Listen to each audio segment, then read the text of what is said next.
Good catch. Great catch by Charles Smith, the wide receiver. Only his 17th reception of the year. Jaworski comes up limping. Eagles will take a timeout. Philadelphia will have the ball on their own 46-yard line. 22 yards on the play. Here it is. Jaworski, a good throw and an outstanding catch by Smith, but he pays the price as the camera leaves him, and he takes a real shot when he released the football. Calling timeout right away. 28 seconds remaining. They have to have a touchdown. They're 5 points down. They've got to get into the end zone. The Cleveland Browns know that. They're going to concede the short stuff, hoping to keep the runner inbounds, use all their timeouts, and the clock is what they're working on right now. But you'll see the secondary for the Cleveland Browns. They're some 20-25 yards deep when the ball is snapped to the quarterback. Line of scrimmage, the Eagles' 46-yard line. First down. 28 seconds remaining. 2 timeouts remaining for the Philadelphia Eagles. Next week, Cleveland will host Seattle on Sunday. Eagles will be at Dallas Monday night, a week from tomorrow.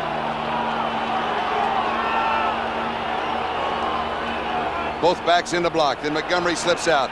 Dropped off to Montgomery. Montgomery heads for the sideline. He gets out of bounds. He stops the clock. He picks up about 9 yards on the play. Ricky Jones was chasing him as we pause briefly for station identification. This is the NBC television network.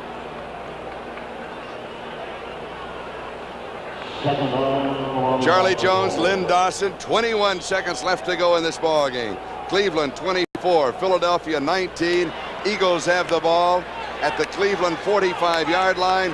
21 seconds remaining. Couldn't ask for a more thrilling finish than this football game has been. 5 on the pattern. This one is drilled. It's there. Carmichael to the 20, inside the 15. 11-yard line, close to the 10. Eagles stop the clock with a timeout. 11 seconds remaining. Oh my, what a ball game. I said you couldn't ask for a more thrilling finish, and they're going to go right down, I'm sure, to the last second this football game.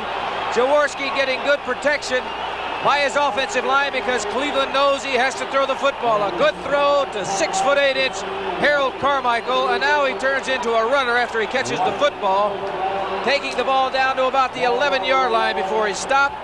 There's one more timeout remaining for Philadelphia, and they've got, Charlie, they take 3 shots or 4 shots into the end zone right now from the 11-yard line with 11 seconds remaining in this ball game. His 5th reception for 95 yards. At the Cleveland Brown 11-yard line, first down. 11 seconds. That last play took 10 seconds. Jaworski has completed 15 of 21 for 205 yards, and right after the ball game, NFL report in New York. And one of the games that they will really be talking about is this one. Well, I'll tell you, as a man that's 6 feet 8 inches tall makes a very inviting target to throw to down on the goal line because no one can out-jump him in the secondary of the Cleveland Browns. And secondly, throwing the ball, there is always a possibility of pass interference on a big man like Harold Carmichael, and you get the ball on the 1-yard line. Carmichael goes wide to the far side. Smith is also there.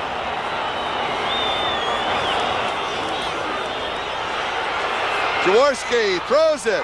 Pass is complete at the 10. It's to Harris. Harris is in trouble. He's using up a lot of the clock. He'll end up losing a yard. 1 second remaining. That play took 10 seconds. The one thing you did not want to do is throw the ball and keep it in play. It should have been thrown into the end zone. Because if it isn't completed, so what? You got another shot the next down. Or there's even a possibility that there could have been a penalty in the end zone. But don't throw it short where a man has to try to run it in, because if he gets tackled, what happens is exactly what happened now. 1 second remaining, and they have 1 play left, as opposed to perhaps they might have had 2 more. They have no timeouts remaining. That's what the official came over. That's academic because we have 1 second left. You can see right there, he should have unloaded the ball right there. This is an outlet to number 20, Harris. He should have jumped too. He should have just gone for the sidelines. Now there's no out for him right there. The Cleveland Browns all around him. And he held the ball close to 5 seconds after the pass was complete. So So you're right. That cost him 2 extra plays. Mr. Jones, this is it. The last play of the ball game, win or lose for Philadelphia on this play. And it's right here. 3 wide receivers are in as Scott Fitzke comes in. Montgomery comes out. Smith, Fitzke, and Carmichael the wide receivers. Krefley's the tight end. 1 second to go. All that movement down there, and he didn't gain a yard either. It's still on the 11-yard line. Carmichael to the right side. Fitzke far side. Time is out. End zone tipped. It is intercepted. It is intercepted by Charlie Hall. Cleveland intercepts. And that is the ball game as the Browns come from behind. And they win it 24-19. Lynn? Well, I tell you, Cleveland has been doing it all year long. And you can see Sam Bertigliano discussing something with the referee. But they have come from behind. Brian Sipe has done a magnificent job all year long. He did it once again this afternoon as they defeated the Philadelphia Eagles coming from behind. Philadelphia at one time looked like they had complete control of the football game, but fumbles really hurt them. So Cleveland stays alive in the playoff picture. Their record now is 7-3.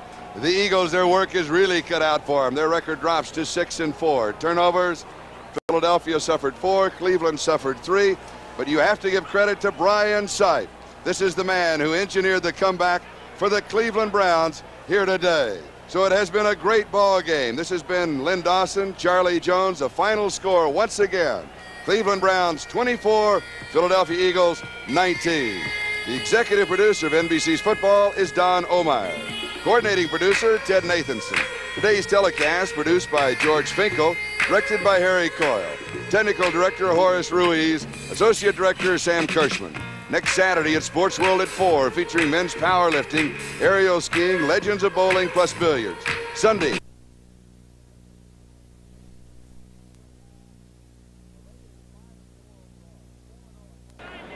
The Raiders are 5-4 overall, 4-0 at home, 1-4 on the road. Third and a long one, and again the third running back, Booker Russell, is in there. From about the 6-yard line, Mark Van Egan sustains the drive. It'll be first and goal for the Raiders. Boy, Sylvester and Lawrence opened up a nice hole on that right side. And all we got is a fullback slant off the right side here. Sylvester, your right guard, and Lawrence, your right tackle, opening up a fine hole there. First and goal just outside the 2-yard line. The secondary for San Francisco. Charles Cornelius and Gerard Williams at the corners. Tony Dungy is the free safety. Tim Gray is the strong safety. Jensen in motion. The fake to Russell. Stabler wants to throw on first down, and it doesn't work out too well. He's sacked by a combination of Dwayne Board and Ted Vincent. Right there is one of the reasons Stabler wasn't successful. Little play action shot here. Stabler, play action of Booker Russell, 34, looking for his tight end on the right side. Everybody covered. And here's where the pass rush gets to him. That right there is why Stabler wasn't successful last year. He was doing a lot of that, throwing off his back. This pushes them back to the 9 on second and goal. 10 minutes and 34 seconds to play in quarter number 1. The Raiders have had the ball since the outset. Derek Jensen's first carry.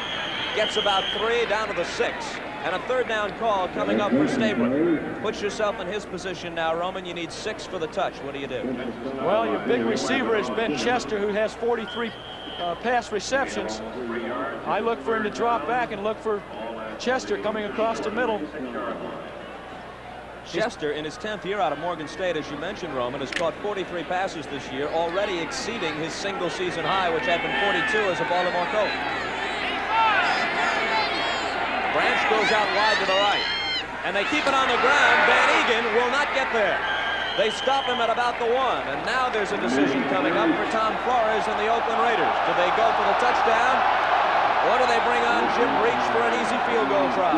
Well, Bob, with that kind of call, you would expect him to go for it, but they're not going for it.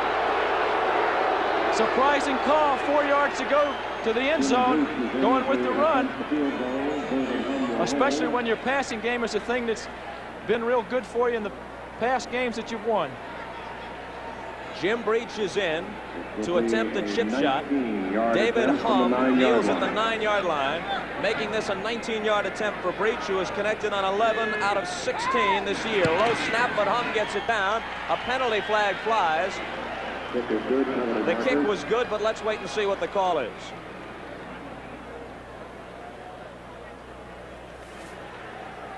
Defense has 12 men on the field.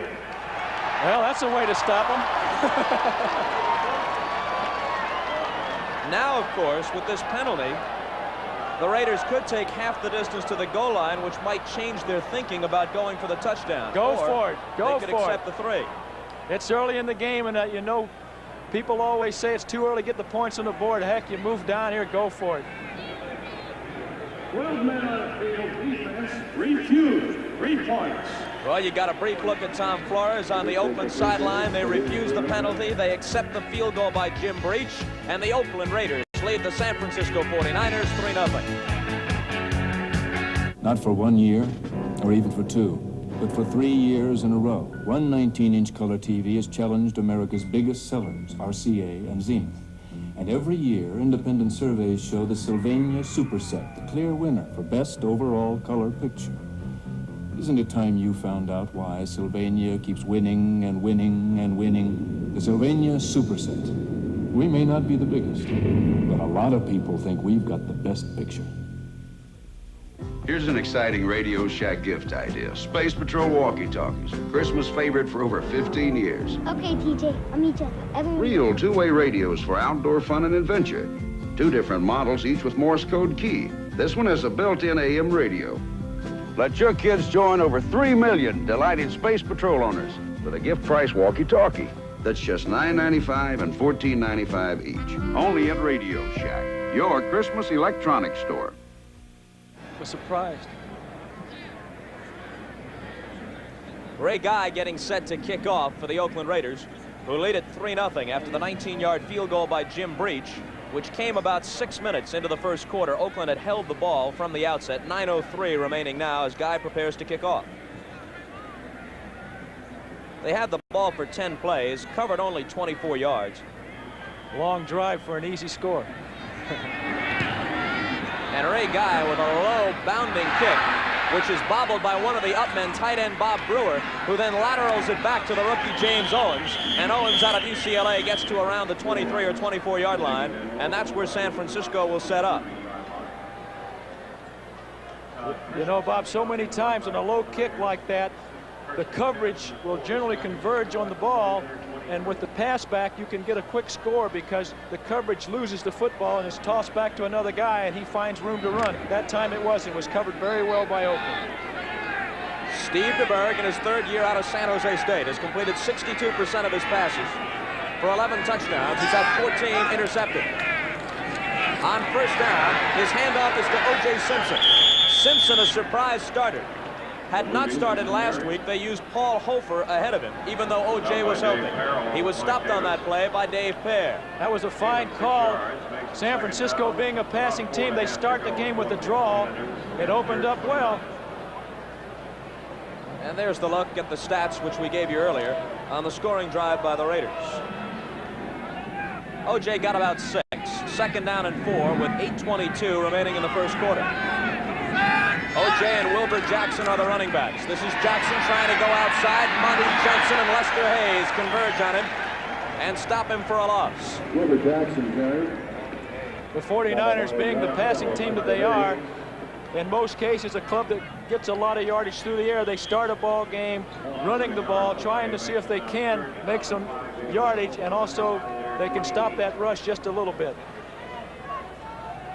Dallas got a field goal late. The Giants really threw a scare into them at the Meadowlands, but the Cowboys prevail 16-14.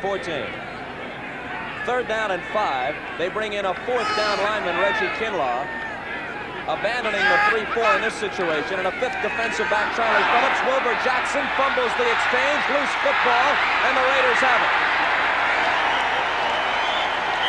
So everything has gone Oakland's way. First they got the 75-yard kick return to start the game from Brunson. Now Wilbur Jackson coughs the ball up on an attempted 3rd down carry. And after everybody gets off the pile, we'll see who gets credit for the recovery. Monty Jackson, we believe, the former Ram, was the guy who pounced on it. Well, there's an example of why they... All right, let's take a look here. Just a reverse pivot handoff here to Jackson. He just lost the ball. Looked as though he didn't have the handle on it. The handoff was there. Jackson just lost it. Now there's an example too, Bob, of why the 49ers are 1-8. They've lost the ball too many times and haven't been able to take it away with their defense. Wilbur Jackson gave it up. Monty Jackson recovered it.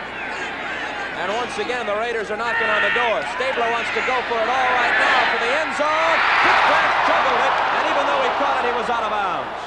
He bobbled the ball just as he was going out. If he would have had the handle the first time, he probably would have come down with a touchdown.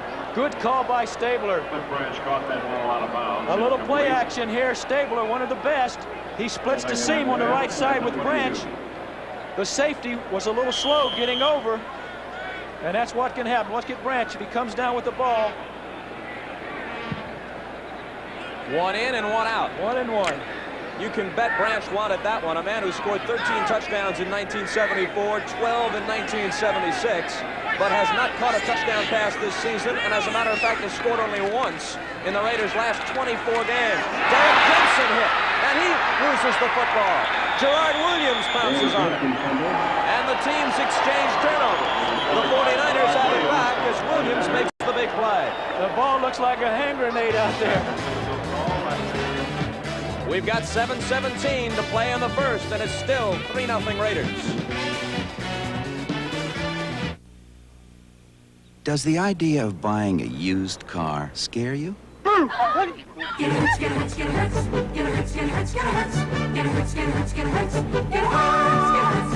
Get a great car buy at Hertz Buy a Car. We sell only the best cars from the Hertz Rent-A-Car fleet, and we give you the complete service and maintenance records so you know exactly what you're getting. Hertz Buy a Car. Call toll-free for nearest location. Look what's happened to home heating and air conditioning costs. Up and up. Up over 80% in 5 years. But there's a way you can fight back in your attic. Add another layer of pink Owens Corning fiberglass insulation. Ask your dealer or contractor how much more you need. Fight back against rising fuel costs. Get Owens Corning fiberglass insulation now. It's cheaper than oil. Sunday, Ann Mira joins Archie Bunker's place as a street-smart cook who can really dish it out. Don't be stupid. Sunday. Well, let's take a look at this handoff from Stabler to Jensen. They always say when you run into a crowd, put 2 hands on the ball. Let's take a look right here. He twists and is knocked out there by 75 Vincent. Got to hold on to that football. So the 49ers have unenviable field position, but they're happy to have the ball back in any event. Raiders doing a lot of juggling on defense as O.J. Simpson carries on first down and can't turn the corner. No gain for O.J. Dave Pear was the first man to hit it. 2/3 of the defensive line in Oakland's 3-4 alignment. Former Tampa Bay Buccaneers, both Dave Pear and Pat Toomey, were obtained in deals with the Bucs. Dave Browning, a second-year man out of Washington, the other down lineman. The starting linebackers are Ted Hendricks. There's Hendricks, number 83. Monty Johnson and Phil Villapiano on the inside. Rod Martin on the outside. In the secondary, Lester Hayes and the former Ram Monty Jackson, who made the fumble recovery a moment ago, are the starters at the corners. Jackson starting ahead of the rookie Henry Williams, who had played the past few weeks while Jackson had an injured knee. Whistles and flags all over the place. The play will not count. They blew it dead before DeBerg released in the direction of Mike Schumann. The safeties for Oakland to complete their defensive alignment are Mike Davis, the strong safety, and Jack Tatum is the free safety. Monty Johnson apparently jumped offside, and the call will go against Oakland. The Raiders really are showing young Steve DeBerg a lot defensively. People jumping in and out. It's tough to read. Encroachment, defense, first down, second down. Well, let's take a look at it here. Bob, this was good on DeBerg's part. There's Johnson, as you mentioned, jumping off sides. Good voice inflection by DeBerg. And then it's good that he carried the play out, because if they complete it, they get a touchdown. They pick up 5 yards on the penalty. Second down and a short 6. Ken McAfee in motion. The give to O.J. Running room quickly closes up. Monty Johnson was there to hit him, along with Rod Martin, the outside linebacker. That's the kind of play you have to beat a 34 defense with. A little misdirection counter play. Send one back one direction. Simpson comes back against the grain. Oakland played it well. Well, let's take a look here. There's the misdirection. One back to the right. Simpson back to the left side. But look how sandwiched it can get real sticky real quick. Starting out on both their possessions deep in their own territory, the 49ers have tried to establish some kind of running game against Oakland. But the Niners are not the greatest running team in the NFL. They gain most of their yards through the air, but not this time, as DeBerg's pass is incomplete. Intended for his tight end, Paul Seals. Well, they were going to the right guy there, Bob. Seals was open in the seam of the zone, but the ball was thrown a little too high. That'll bring Dan Melville on for the punt. The deep man is Ira Matthews, who electrified the people here in Oakland a few days ago when he ran one back 104 yards on a kickoff against San Diego. And he's leading the league, the National Football League, in kickoffs return with a 29.3-yard average. Dan Melville averaging about 38 yards a kick and standing inside his own 5 where he jumbles it, but gets it away. Matthews lets it bounce, a Raider bounce. The entire first quarter has been played in San Francisco territory, and it'll be first down Oakland at about the 40-yard line of the 49ers. 5:37 remaining in quarter number 1. Still 3-0 Raiders.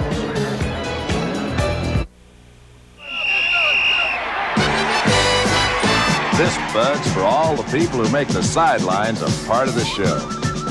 This Bud's for you, for all you do. The king of beers is coming through.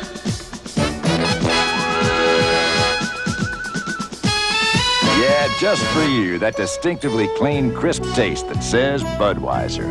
For all you do. This Bud's for you.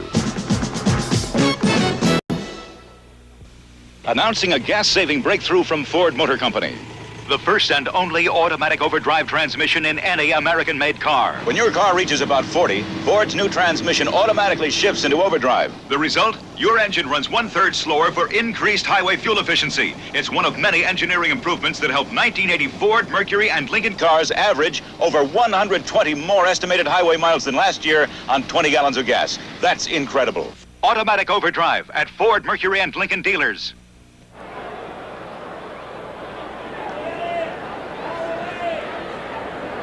Oakland ball at the 40-yard line. This has to be a quarterback's dream. Kenny Stabler has had the right field position throughout this first quarter. Tonight on CBS, start your evening with a brand new edition of 60 Minutes, the CBS News weekly magazine. Then the cook starts dishing out the comedy at Archie Bunker's place. The laughs continue on One Day at a Time, followed by Alice, the Jeffersons, and then a special edition of CBS Reports as we focus on the presidential candidacy of Ted Kennedy. That's tonight on CBS.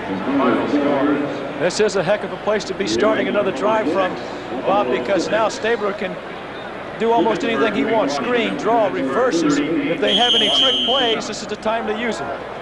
The 49ers started the day a game back of Denver and San Diego in the AFC West. The Broncos and Chargers at 6-3. Oakland, after a slow start, bouncing back to 5-4. At last report, San Diego was leading Kansas City. Denver's game with New Orleans started just about the same time as this one. Stabler will throw on first down. Lobs the screen out to Van Egan. Plenty of blockers in front of him, and Mark is inside the 30-yard line before being brought down, and that will be a Raider first down. Ron Schumann made the tackle. Well, Stabler got nicked just a little there, but there's your screen pass. Gain of 11 yards on the play, 1st and 10. Here's the screen pass. Now the quarterback has to be a decoy, setting up and now dropping back, throwing off to his left. He took a shot by Vincent. And upfield you go behind 3 pretty big people. There's Gene Upshaw, number 180 today, 180th game in a row. Upshaw has never missed a game in his 13-year NFL career.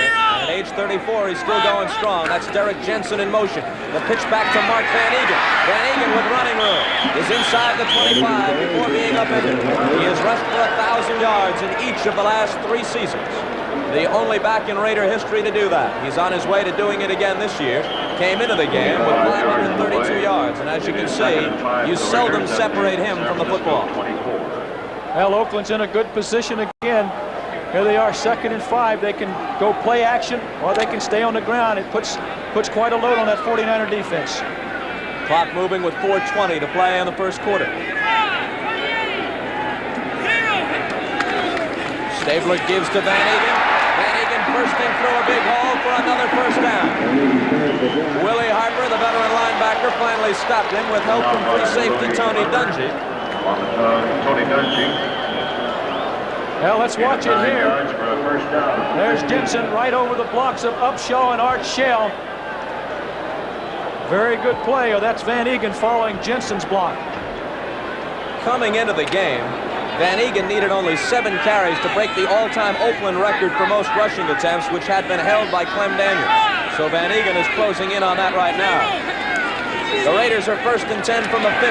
Derek Jensen is stopped in a hurry as the 49ers hold a team meeting on his body. Well, they had Van Egan out in front of Jensen that time. 49ers played it well. On the left side, Archie Reese, 78, making the stop. This telecast presented by authority of the NFL, and it's intended for the private use of our audience. Any rebroadcast or other use of this telecast without the express written consent of the Oakland Raiders and the NFL is prohibited. 2nd and 9 from the 14.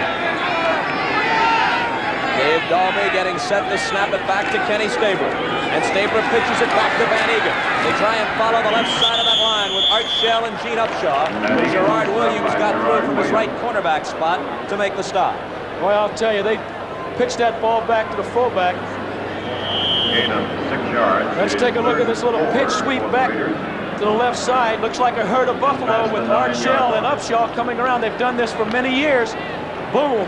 Upshaw looking for somebody to hit. Fine play by Shell and Upshaw. 3rd and 4 from the 9-yard line. Branch is wide to the right. 2 tight ends on the left side. Stabler throws to the end zone. Quick Branch touchdown. Branch's first touchdown of the season. Boy, Branch had Charles Cornelius on an island that time. Took him inside and took it back out to the corner. Stabler, very proficient today thus far. Looking downfield, looking away from his receiver, goes to Branch, who's running a corner pattern. He had him beat, and you got to have time to throw the ball. That's what makes Stabler great. For Kenny Stabler, touchdown pass number 13 on the season. He came into the game completing almost 60% of his passes this year. Reached for the point average. He's been successful on 22 of 25, and now it's 22 of 26 as the 49ers block it. Ball looked a little low, Bob. Bob Martin, I believe, was the guy who got in and blocked it. And it's 9-0 Oakland with 2:12 left in the first. Weekends were made for Michelob. The special weekend pride of a gourmet chef. What better accompaniment than the smooth and mellow taste of Michelob? Brewed naturally with the finest ingredients and very special care. Michelob, a very special beer. Weekends were made for Michelob. Yeah. Spread your wings in the new 1980 Thunderbird with exciting options for the 80s, like the first keyless push-button entry system. Like this dazzling array of electronic magic, fuel readout, road speed, warning lights, and Thunderbird offers the first automatic overdrive option built in America for excellent fuel economy ratings. Spread your wings in a better idea for the 80s. Next Saturday on the CBS Sports Spectacular, see the heavyweights in action in the World Powerlifting Championships, plus Part 2 of the Battle of the NFL Cheerleaders and the conclusion of the World Series of Poker. You'll say you saw it on CBS Sports. The Muscle Men, the Beauties, and the Card Sharks. Next week at 3:30 Pacific time on the CBS Sports Spectacular. Glenville Elliott handles the kickoff by Ray Guy and brings it out to around the 16-yard line. So the story of the first quarter has been bad field position for the 49ers And great field position for Oakland. And the throwing of Kenny Stabler. You know, you mentioned Stabler. All of his 11 interceptions this year have been bunched into 4 games, and the Raiders have lost every one. In the 5 games in which he has not been intercepted, the Raiders are 5-0. So what does that tell us? That if he keeps the ball out of the hands of the 49ers secondary, the Raiders ought to win. They ought to win. There's a penalty on the play, and Oakland's going to kick it over again. 5-yard penalty with a re-kick.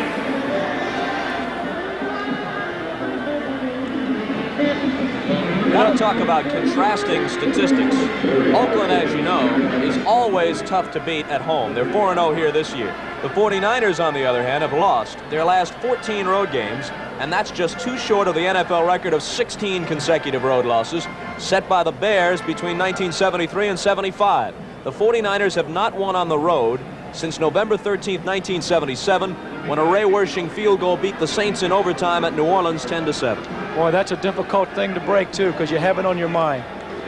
And a look at some finals. The Patriots continue to roll. They stopped Joe Ferguson pretty well today, apparently. Glenville Elliott at the top of your screen, and the rookie James Owens at the bottom. Ray Guy kicking now from the 30-yard line. Well, he's quite a weapon in himself.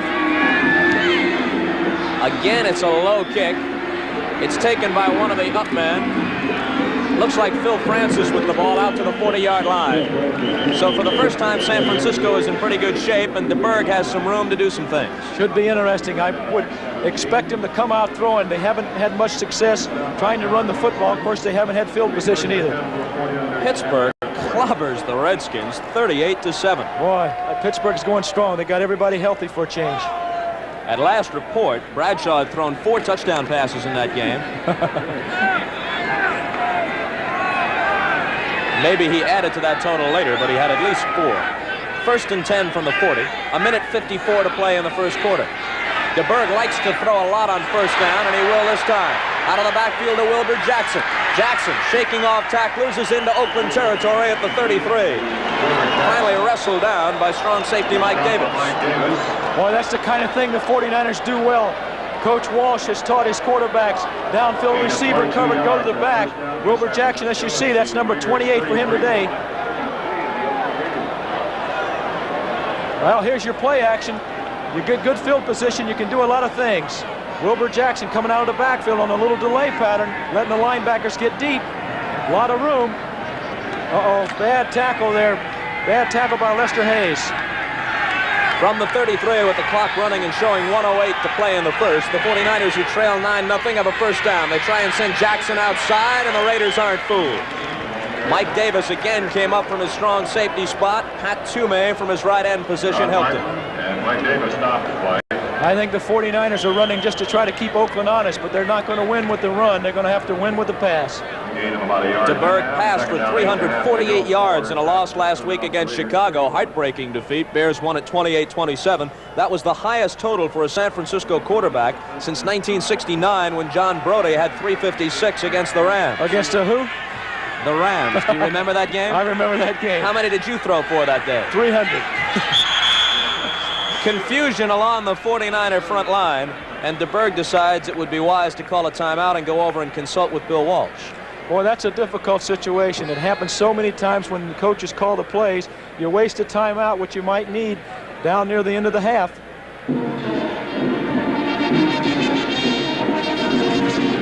DeBerg, as we mentioned, leads the NFL in passes attempted and completed. And at his current pace, he would break the league records for both categories, which were established last year by Fran Tarkenton in his final NFL season. You know what I like about DeBerg, Bobby, is he's had to come up the hard way. He's been knocked around quite a bit, but yet he keeps coming on. Tonight on CBS, 60 Minutes and a focus on swine flu. You remember the shots that President Ford urged everybody to take? A lot of people thought they were safe and found out otherwise. So watch 60 Minutes for more on that tonight at 7 o'clock Pacific time on CBS. 2nd down and 8 from the 31-yard line. Offense has not been the problem for the 49ers in their 1-8 start. As a matter of fact, in the last 4 games, only one of which they have won, They have averaged over 400 yards in total offense for those games. Quick fake. DeBerg drops to throw and completes it to Freddie Solomon. For Solomon, his 47th catch of the season, and he leads the NFL in that department. Well, let's take a good look here at Solomon, who is leading the National Football League. A fake draw by DeBerg, trying to hold the backer. Solomon coming across on a crossing pattern. Diagnosed very well there. And a fine tackle. That was the last play of the first quarter. When we come back at the start of the second period, it'll be 3rd and 3, San Francisco at the Raider 26. They trail Oakland 9-0. It's perfect. Welcome to our people-pleasing places. There's just so much to do. A week isn't enough. Hey, this superstar can do it all in one day. Good luck, Star. Holiday Inn Resorts have the best locations near the things you want to do. That's just one reason Holiday Inn Resorts are #1 in people-pleasing. Enough for today.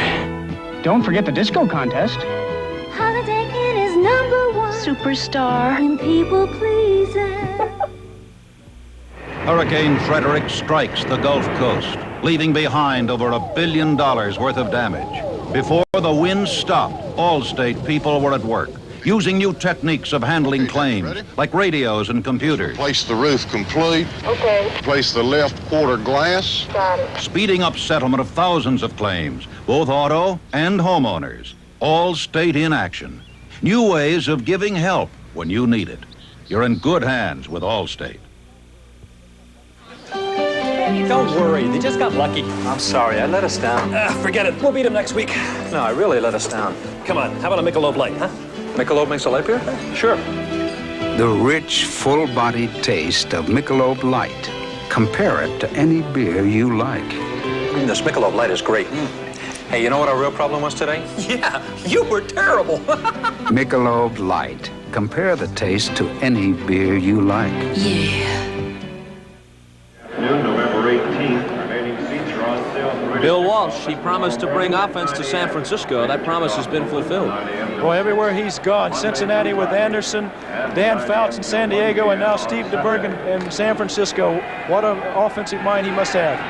If he can get the defense to go with it, the 49ers will be back in business. Right now, however, they're 1-8. On 3rd down and 3, they give it to Solomon coming around. This is a play which worked for a touchdown against Atlanta a couple of weeks ago. It went for 56 yards. This time they needed only 3 for the first down, and they got that. That's a fine call on 3rd and 2. Solomon following the block of John Ayers, the left guard. Without him, he might not make it. First down for the 49ers at their... Here's a much improved ball player, Freddie Solomon. In college, he was a quarterback and actually has taken a few snaps in the NFL, and that's his secret dream, to play quarterback. But as a wide receiver, he had the rap of having bad hands. This year, he's held almost everything thrown his way. Well, you can tell that by the number of catches he's made. 1st and 10 from the 21. San Francisco looking to bounce back into the game after falling into a 9-0 hole. DeBerg throws long over the middle, nothing but black shirts there. But there's a penalty marker down and possibly a pass interference coming up against the Raiders. Monty Johnson doesn't agree. Monty Johnson. Well, they had Linville Elliott going down the seam there. He was being jockeyed just a tad. Had him man-on-man with a linebacker. Let's see what referee Chuck Heberling says. There is no fall. The ball could not be caught. Back here. They dropped the flag, and now they say it's nothing. Boy, that's a funny call. The ball could not be caught. Yeah, and that's a little difficult decision to make, I think. Suppose he's not jockeyed around. Let's take a little look here. There's a good shot of it. DeBerg drops back. Linville Elliott going down the seam. If he's not bumped, he might catch the football. Who knows? Well, Johnson definitely jostled Elliott, but we've got 2nd and 10. DeBerg with time to throw over the middle, nearly intercepted by a diving Lester Hayes, who has picked off 5 already this year. Well, they tried to go to Schumann on about a 12-yard curl pattern. He lost his feet, and the ball was thrown behind him. The offensive line of the 49ers has done a good job this season. In his past 3 games, DeBerg has attempted a very high number of passes, 126, and yet in that span he's been sacked only once, so they protected him well. Mike Schumann goes wide to the right. Freddie Solomon is the other wide receiver. 3rd down and 10. DeBerg rolling right to get away from some pressure. Reggie Kinlaw was applying some, and the pass incomplete, intended for Wilbur Jackson. Boy, Monty Johnson was all over him like glue. Wilbur Jackson, Monty Johnson. Well, there's that 4-man pass rush by the Raiders. Been very significant in the last 4 weeks for Oakland. They've been putting a lot of pressure on the passer. So on 4th and 10 from the 21, we'll see Ray Wersching for a 38-yard field goal attempt. Wersching is 11 out of 13 on the year, and he's made his last 7 in a row. Between the 30 and 39 this year, he's connected on 4 out of 5. Joe Montana holds. Ray Wersching boots. And it is good. 14 minutes and 38 seconds to play in quarter number 2 in Oakland, and the Raiders' lead has been cut to 9-3. I never worry about what brand name part my mechanic puts on my car. That doesn't make me a bad guy. I go to a professional mechanic I can trust, so I trust the parts he uses. He uses Mopar. It means nothing to me, but it means a lot to him. Mopar fits all American-made cars, foreign cars too, and they're used by professional mechanics all over the world.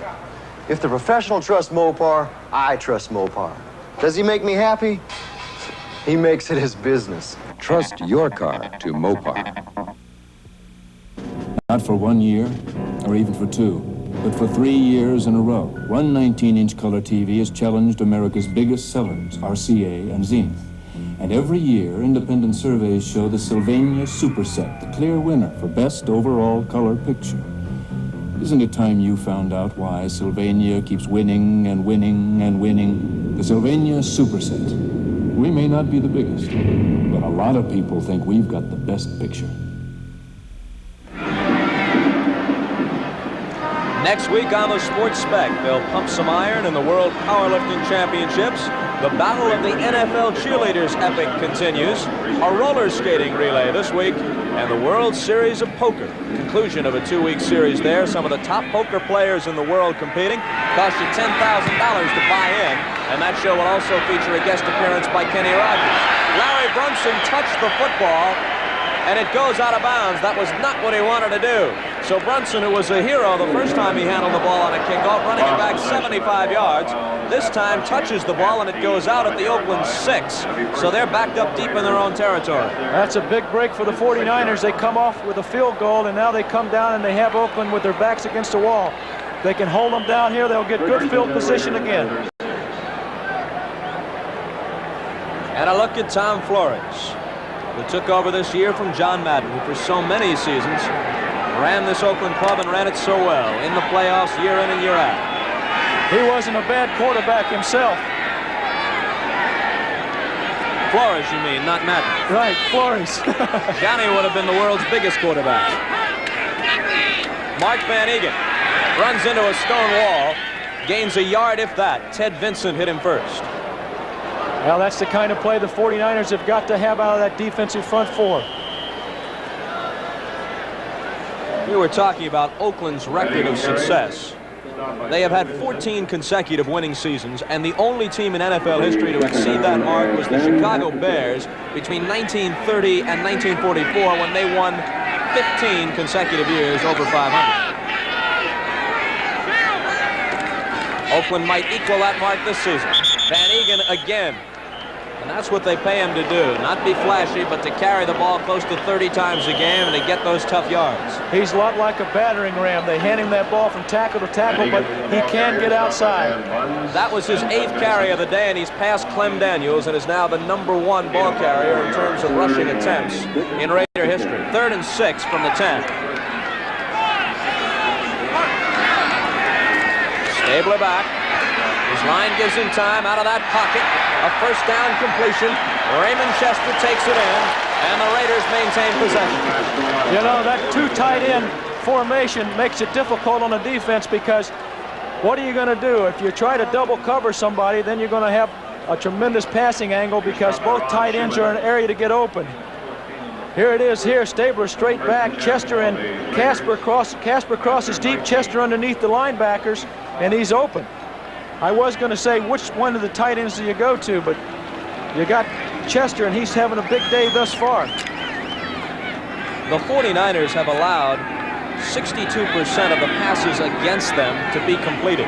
Only Seattle has allowed a higher percentage of pass completions among all NFL defenses, so that's definitely a 49er weak point. And when you consider the fact that Stabler is completing 60% of his throws, you know that the game plan includes plenty of footballs in the air today. Have to take advantage of that, Bob. And with the arm of a Stabler and the kind of protection he can get, you might as well go for it. Last year, there was some criticism of that Oakland line, particularly the once fabulous left side of Art Shell and Gene Upshaw. But this year, they appear to have put that act back together, and Stabler is getting the time he needs. Second down, Derek Jensen. Trouble with the exchange, breaks a tackle, another first down for the Raiders as he struggles across the 35-yard line.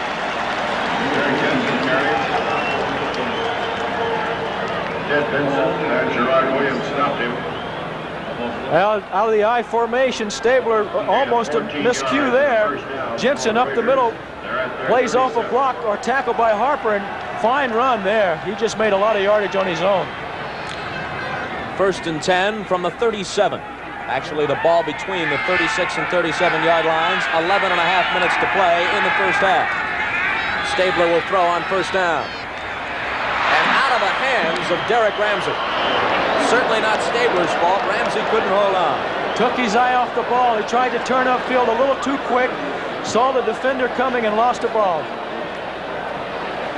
Stabler's pass was intended for both Stabler and DeBerg like to throw a lot on first down. Was that something you like to do with the Rams and the Eagles, Roman? Well, that's something that you tried to create throughout the ball game, because if you could develop a little bit of a running game, then you were real dangerous on first down because you had to threat a play action. The stats on Mark Van Eegen so far: 11 carries for 41 yards. 2nd and 10 from the 37. They give it to Derek Jensen on a delay. Jensen finds daylight. He cuts outside, and he's dumped at the 45. He's about 1.5 yards short of the first down. Charles Cornelius, the left cornerback, credited with the tackle. Bob, getting back to the comment you made about Upshaw and the big guy Shell, Oakland is used to blocking for 4 to 5 seconds for Stabler, blocking without a whistle during practice, whereas most teams use a clock. And last year, Stabler wasn't getting that 4 seconds to throw the ball, and he got knocked around quite a bit. And the St. Louis Cardinals come to life at the expense of the Minnesota Vikings. Putting it on the Vikes to the tune of 30-7 in the 4th. Van Eegen needed 1.5 yards and didn't get it on 3rd down. Big play by Dan Bunce there. Bunce along with Jimmy Webb on the stop. So we'll see Ray Guy in a punting role for the first time today. Guy, the 2nd leading punter in the NFL. Only Grupp of Kansas City is ahead of him. Guy averaging 44.2 yards per punt. Freddie Solomon and Tony Dungy are the deep men, standing at around the 10-yard line of San Francisco. Nice thing about Guy is he gets the ball up high, too. Even though he kicks for distance, he gets great hang time. He'll meet this one at about his 35. And it is a high spiraling kick, which Freddie Solomon takes at the 11 and goes down at the 12. Hardly worth the trouble. That's true. You might see a lot of people starting to slide. The field is a little wet from the rain last night. A 44-yard kick for Ray Guy, just about his average. 9:49 to play 2nd quarter, 9-3 Raiders. Okay, men. When we see the ambassador's Mercedes, we roll. The surprisingly affordable Granada, sometimes mistaken for a Mercedes. There he is. Roll. Albert, are you speeding? No, dear. People in Washington sure are friendly. I think they like our new Granada. Are you sure this is the way to the Applebaum's new house? I hope so. Oh, look, Albert. They bought a Colonial. The 1980 Ford Granada, a modern American classic. People always say you talk funny, but when you talk about natural light beer, you make sense. To all my fans and fannies, I thank you. Natural Light does have a taste all its own, because there's nothing artificial in this beer. Just the finest natural ingredients, including lots of barley malt, for a fuller taste and a less filling beer. Look at it. Taste Natural Light.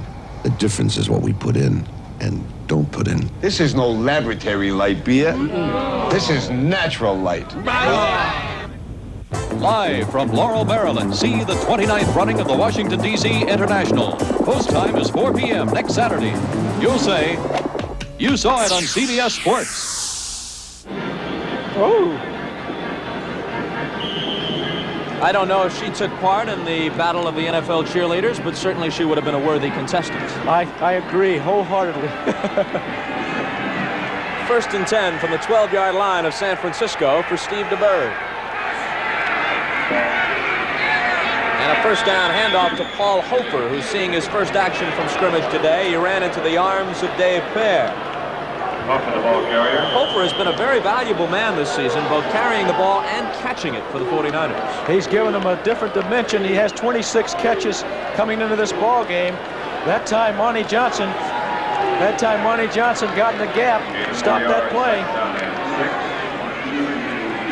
2nd and 6 from the 16-yard line with 9 minutes and 15 seconds to play in the second quarter.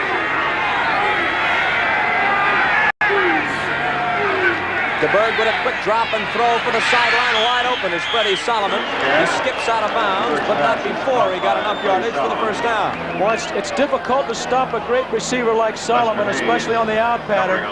That time DeBerg sprinted to his right, expecting a blitz up the middle, which gets him away from the pressure. Solomon with man coverage, tough to cover. Well, we thank them very much for our welcome here in Oakland. That's very nice. Last week against Chicago, Freddie Solomon caught 8 passes, 2 of them good for touchdowns. He's caught a couple already this afternoon, bringing his league-leading total to 48. Hello, a fumble as he's hit, but he got it back. Ted Hendricks walloped Wilbur Jackson as soon as he took the handoff. Boy, those are the kind that hurt for the rest of the week. He just smacked him down so easily. Hendricks, very strong from that linebacking spot. He's been playing too long. Too long to suit quarterbacks like you. That's right. Let's watch this. Little slant to Wilbur Jackson, and Hendricks on a blitz. He's lucky he didn't break a rib. No gain, 2nd down and 10. They let Paul Hofer try it. He finds a hole and gets across the 40-yard line for a first down. Good call, good call. That's that influence trap right up the pipe. Jack Tatum. Watch the influence here. They fake to the fullback to the right side. Bring it back to Hofer coming down the slot. And they just split the 2 tackles. Hofer lost his shoe in the process. He goes to the sidelines. Lenville Elliott is in to replace him. Out of the I formation, they pitch it back to Elliott. Elliott picking his holes and finding his way close to midfield before he's shoved out. As a matter of fact, he's into Oakland territory. Willie Jones pushed him out of bounds. Now this is a tough play to run against a 34. A little pitch sweep. Rod Martin here misses the tackle, 53. Let's take a look here. This block right there, fine block, but there's Rod Martin, the linebacker, misses the tackle, which would have been thrown for a loss. And upfield for a big gainer for Linville Elliott. He picked up 12 on the play. It's 1st and 10 with 7:47 to play in the second quarter from the 46-yard line of Oakland. DeBerg with time again. Quick flip out there to Freddie Solomon. And a gain of only a couple. Now there's that crossing pattern we saw earlier. Solomon not getting much depth. Mike Davis put a shot on Solomon.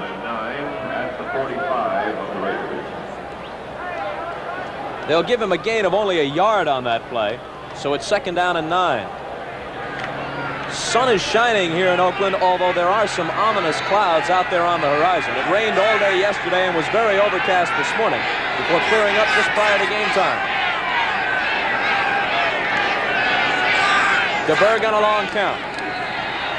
Look out. Unloads under pressure, which is sometimes dangerous. He avoided the sack, Mike Davis was coming on a safety blitz and almost got it. Well, that was good defensive recognition by DeBerg. They had both Tatum and Davis up there, the blitz. DeBerg audible off to a pass, and then Tatum dropped out, but Davis came anyway. Here, let's take a look at it. Let's watch Davis come in from the right side of your screen, right there. Woo! They drop out of the 3-4, go with 4 down linemen and a 5th defensive back in a 3rd and 9 situation from the 45-yard line. DeBerg over the middle, he's got his first down. Paul Hofer rambling deep down to the 10-yard line before Charles Phillips pulls him down from behind. And the 49ers are knocking on the door for what could be a go-ahead touchdown. They trail by 6. The 49ers hit the one weakness of the defense. They put one of their better pass receivers on Rod Martin, number 53, who's a linebacker for Oakland. Take a look at it. Hofer coming out of the backfield, checks, goes down the left side, and Martin has to cover it. You'll see Martin trying to chase him down from behind right there on the left side. Hofer caught one for a touchdown last week against the Bears. And on first down, Hofer carries down to about the 7-yard line. Well, there's an example of coming with a play that's good for you. There's that influence trap again to Hofer. Yeah, look at Hofer. Here you go. There's a fake to the fullback. Hofer comes up the slot. A trap up the middle. And there's Jack Tatum, who does that so well from the safety position. One of the better safeties in football. The veteran Phil Villapiano, 3-time Pro Bowl performer, also in on the tackle. The stats on DeBerg. 2nd down and 6 from the 7. They can get a first down at the 1-yard line. DeBerg lobbing it out and over the head of his intended target, Phil Francis. Well, he had them both there. He had Bob Brewer, 82, the tight end, going to the corner of the end zone. If he could have saw him, he might have had 6. Little play action fake. There's DeBerg. He's probably thinking about that last one. That's the toughest thing for a young quarterback to learn, how to pick out secondary receivers, isn't it? It sure is, Bob. And their system, though, is built around looking for one receiver. He's covered going to the halfback or tailback. That's why DeBerg's sack ratio is so low. Schumann wide right. Solomon wide to the left. 3rd and 6 from the 7. He's got time, but he does not have what he was looking for. He's got an interception by Lester Hayes. Lester Hayes with his 6th kickoff of the season.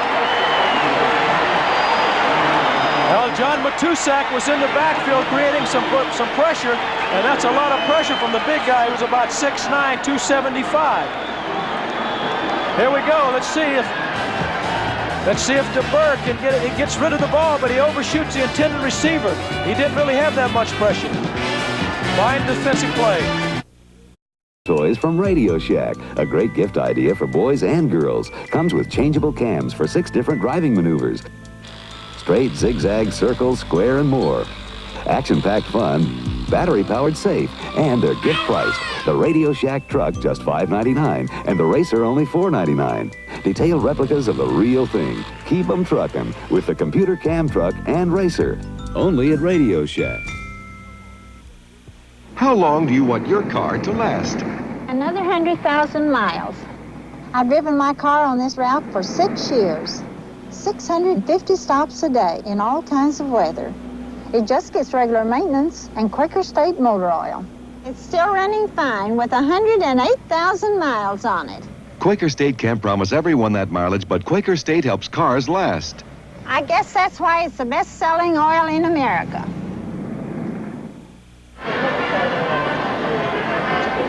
Steve DeBerg intercepted for the 15th time this season. Oakland back in business, and tomorrow night on CBS, The White Shadow, as Coach Reeves' team learns a hilarious lesson in humility from none other than the Harlem Globetrotters. That's followed by MASH and WKRP in Cincinnati. And then gambling takes a special toll on Lou Grant, a great Monday night lineup on CBS. Hey, Bob, San Francisco drove 81 yards, and then you have the ball intercepted. They had the ball 4 minutes and 16 seconds and come away with zip. 5:33 left until halftime. And Oakland, which had the ball in San Francisco territory throughout the first quarter, is backed up deep in their own territory for the 2nd consecutive possession as they start here. Dan Bunz made the stop on Derek Jensen. Well, the 49ers defense now has to play tough. They can stop Oakland here, force them to punt, give their offense another shot. Dan Bunn's one of 2 first-round draft choices the 49ers had a year ago. He has been in and out of their starting lineup. With Scott Hilton out for the season and on injured reserve with a shoulder separation, they've moved Buns back in as the starting middle linebacker and shifted Ron Schumann to the left side. Mark Van Egan, only a couple of yards. 49ers think it's a fumble, and Ted Vincent thinks he can crawl to the goal line, all of which is incorrect. Well, you know, that's been the biggest problem with the 49ers defense. They've had so many people in and out because of injury, because of other problems. They just haven't been able to settle on any one defensive platoon. 3rd and 6 at the 7-yard line, and this is not the most enviable position for a quarterback. No, it's not, but a guy like Stabler, you never know what he's going to do. We might get a little play-action fake. Cliff Branch goes out wide to the left, only wide receiver, and there are 2 tight end alignment. That's one of those tight ends, Dave Casper, who makes the reception for a first down across the 20. Gerard Williams got there for the tackle, but too late to prevent the catch. Well, there's where the experience of a Stabler pays off. Makes no difference where he is, he's still going to throw the football. This time Casper's open in the zone as they double to his side, leaving Casper open or covered by a linebacker, which he's not able to do. Fine play by Stabler and Casper. Does any tight end have better hands than Dave Casper? I don't believe so, and as much as that, Bob, as he finds the open area so well. 1st and 10 from the 21. Stabler wants to put it up on first down. Under a bit of pressure, he almost intercepted. Charles Cornelius would have been home free for the 6 points if he could have held on. He played that perfect. A comeback pattern to Cliff Branch, but it looked as though Cornelius was running the comeback.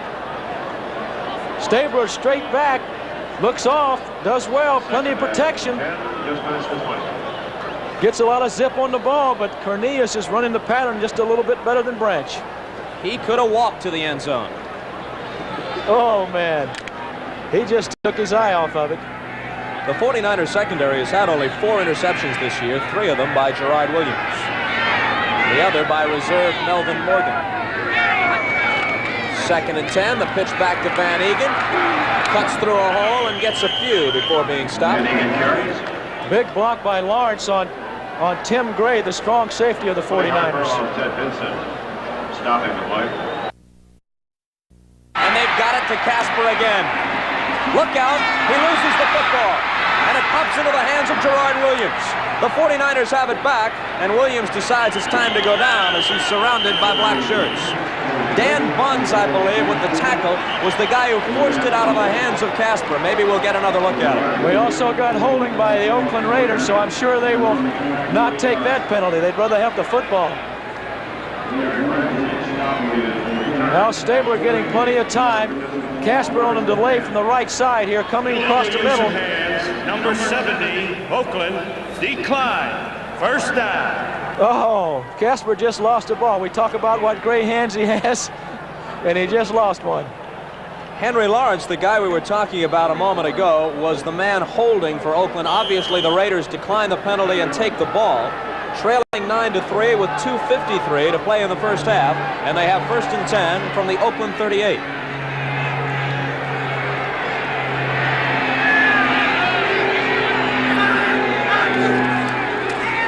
And DeBerg with a play-action fake. Rolling right, he flips it out to Wilbur Jackson.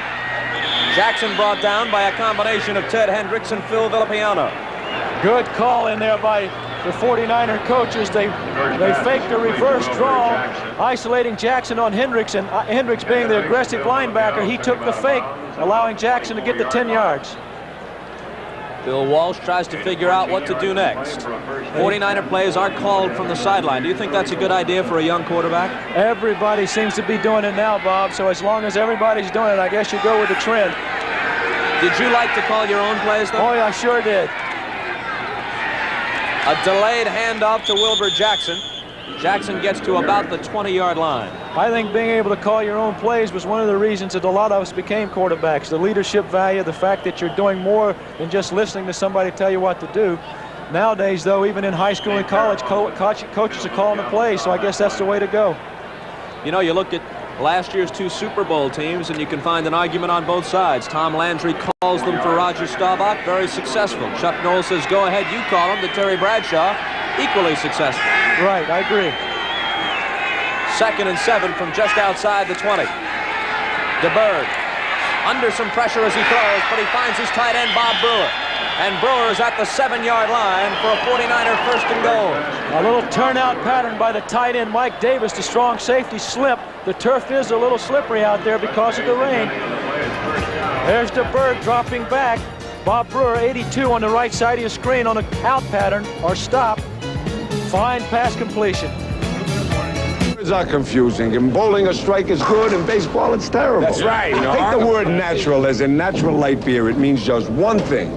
This brew is beered with nothing artificial. It has only natural ingredients with lots of barley malt for a fuller taste and a less filling beer. You better believe it. Taste Natural Light. The difference is what we put in and don't put in. Sure, Natural Light tastes great, and you can open the top without disremembering the can.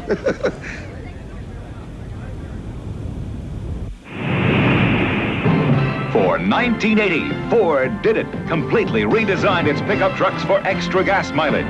Tough new Fords with the best gas mileage ratings of any American-built pickup. Tough new Broncos with the best V8 gas mileage rating in its class. Tough Ford vans, again with the best gas mileage ratings. And tough new Ford mediums. See the complete line of 1980 Ford trucks now. They're built Ford tough.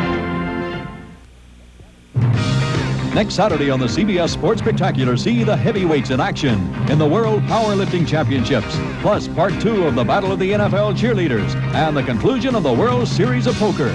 You'll say you saw it on CBS Sports.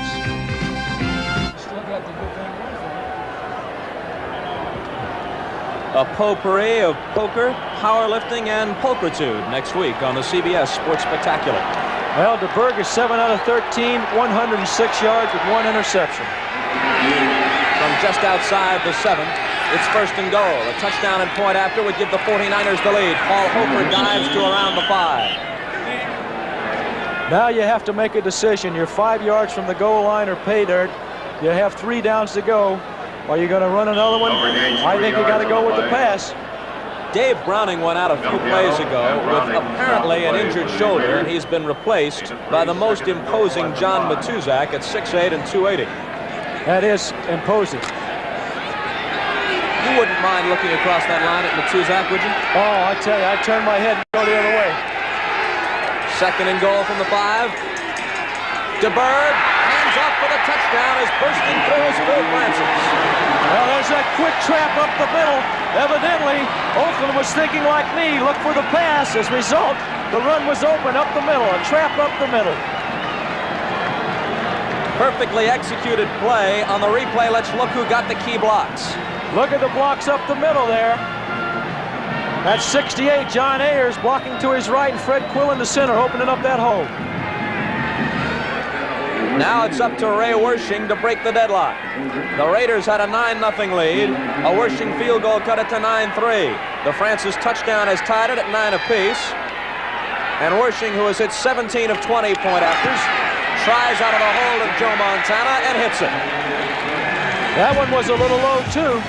We have 1 minute and 21 seconds to play in the first half, and the 49ers have come back to a 10-9 lead. It's the Delco Freedom Battery Sale. What do you want from a car battery, America? Freedom to start in the cold. Thanks, Delco. And you? Freedom from adding water. Thanks, Delco. Then come on to the Delco Freedom Battery Sale. AC Delco is making it possible for you to save on the powerful, never-add-water Delco Freedom Battery. At participating outlets, when you see the Delco Freedom Battery Sale poster. Thanks, Delco! Take care of your car at Kmart. Our automotive service centers care. Your Kmart Automotive Center is your sound shop, too. Save $30 on this AM/FM push-button radio with 8-track or cassette tape player. On sale for $118.88. Match it with a pair of great-sounding 5-inch or 6x9 3-way speakers. Just $39.88 a pair. At Kmart Automotive Centers across the U.S., where quality car products are Kmart priced. The Raiders have 1 minute and 21 seconds to work with. And that's just about all it took the 49ers to score from 38 yards away in 5 plays in 1.5 minutes. The 5-yard run by Francis Captain. And San Francisco has a surprising 10-9 lead. Larry Brunson plays the kick on a bounce. Across the 20 and dumped at the 22. They're obviously trying to keep the kickoffs away from Ira Matthews, although the first time they tried that, Brunson burned them for 75 yards. That time was a fine tackle by number 58, Cercino of the 49ers. 1 minute 16 left. Kenny Stabler is as good at working against the clock as just about anybody. It's going to be interesting to see what he does here. He'll probably continue to go with his game plan, going with the tight ends. Well, this time they've got one tight end out of there now, and they've got 3 receivers. Brunson is in. He was wide to the right, and it's Brunson they're trying for, and he's got it at the 30-yard line. Brunson in the slot, upfield about 6 yards to the sideline. They get 6 yards and stop the clock. Second down at about a couple. 7 yards, second down and 3. They also have Rich Martini in there, number 89, playing a outside receiver. Martini, a first-year man from Cal Davis, who tried out for the Raiders the last 2 seasons, cut in preseason both times, finally made it this year.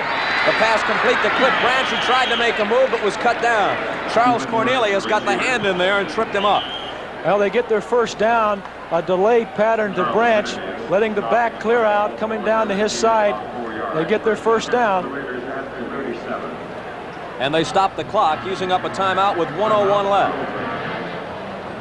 As Tom Flores confers on the sideline with Kenny Stabler. Well, what can Flores tell Stabler here? He's probably telling him, go ahead and call your own game. Once again, tonight's CBS lineup. A special report on swine flu and the after effects of the injections which many people took to prevent it. That's on 60 Minutes. And Archie Bunker's Place, One Day at a Time, Alice and the Jeffersons. Plenty of comedy there during that 2-hour span. And then a special edition of CBS Reports focusing on Massachusetts Senator Ted Kennedy and his upcoming presidential bid. Well, the Raiders are in a good situation. They have 1 minute and 1 second left to go in the half. They don't really have to put the ball up deep. They can move the ball down, get a field goal, or even have time for a touchdown. You can look for them maybe to go to a screen or draw in this situation. From the 37 of Oakland, the 3 wide receivers again are in there. Stabler steps up into the pocket, throws over the middle, and it's caught off the deflection by Dave Casper. And then he loses the ball. And pouncing on it is Bob Martin. Will they rule it a fumble? No, they say the play was dead and it belongs to Oakland. Ron Schumann had it first. He was the guy that caught it for the 49ers and lost it back to Casper. It went out of Schumann's hands into Casper's hands, out of Casper's hands on the fumble, recovered by Martin, but they say he coughed it up after the whistle. And now flags are everywhere. 49ers in the 3-4 defense now, trying to stop that long pass by Stabler. Ball start, 66 offense. Steve Sylvester was offside for the Raiders, and that will cost them 5.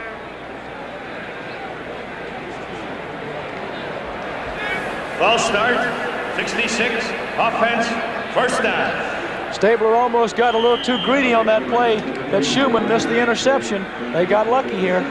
They're down now to 37 seconds. They have a couple of timeouts left. First and 15 from the 47 of San Francisco. The 49ers lead at 10-9. Stabler throwing the home run ball for Cliff Branch. Pass interference coming up here. Cornelius ran right up his back at the 5-yard line. Well, Cornelius lost the ball. He got beat by Branch. Stabler underthrew the ball. It would have been 6 anyway. But Cornelius is caught. Stabler has plenty of time, only 3-man rush by the 49ers. He doesn't get as much on the ball as he'd like. Right here, Cornelius is already banged into Branch. Big break, 2 big breaks in this series for Oakland. That stops the clock with 31 seconds left. The ball is set just outside the 5-yard line, and it's first and goal. They have plenty of time now. They can throw 4 passes into the end zone if they want to in the remaining 31 seconds. Well, San Francisco's taking a timeout. Stabler back. Some pressure on him. Rolls away from it. Flag is down. Into the corner of the end zone and broken up by Dwight Hicks, intended for Cliff Branch. 49ers had too many men on the field. They were trying to get a timeout, but they didn't.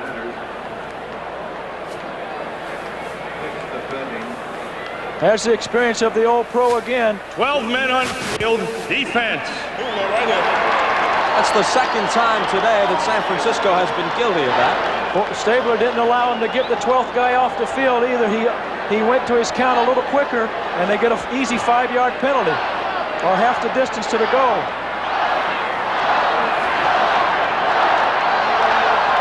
They're going to go with 3 backs now. Booker Russell comes in to join Mark Van Eegen and Derek Jensen, as again we listen to Chuck Heberling. 12 men on the field, defense. First down. First and goal from the 3, 25 seconds left. Look out for Casper. They can keep it on the ground if they want to because they have timeouts remaining. And that's what they'll do. Mark Van Eegen lunging to about the 1. Well, they go to their strong side. Casper's lined up on the left. Art Shell and Gene Upshaw. Give you an idea of the kind of tough short yardage back Van Eegen is. He's gained over 1,000 yards each of the last 3 seasons, and yet in his entire career, he's had only 7 games of over 100 yards. So he's grinding it out at 65, 70 yards a game. Regional coverage of the NFL next week on CBS. The Cardinals, who bounced back today with a big win over Minnesota, are in Washington. The Redskins will be licking their wounds after being clobbered by the Steelers. Tampa Bay at Detroit, and the Rams trying to put their act back together against the Bears in Chicago. Then later in the day, Minnesota and Green Bay, a Central Division battle. These 49ers go against the New Orleans Saints at the Superdome, and the Atlanta Falcons and the Giants. The Giants certainly gave the Cowboys a scare today. Boy, the Giants are coming back strong the last 4 weeks. They've beaten a couple of contending teams in the Rams and Tampa Bay and almost whooped Dallas. And, of course, all of the NFL action next week begins with the NFL Today pregame show with Brent, Jane, Irv, and Jimmy the Greek, and the commentary of Jack Whitaker here on CBS. From the 1-yard line, it's 2nd and goal.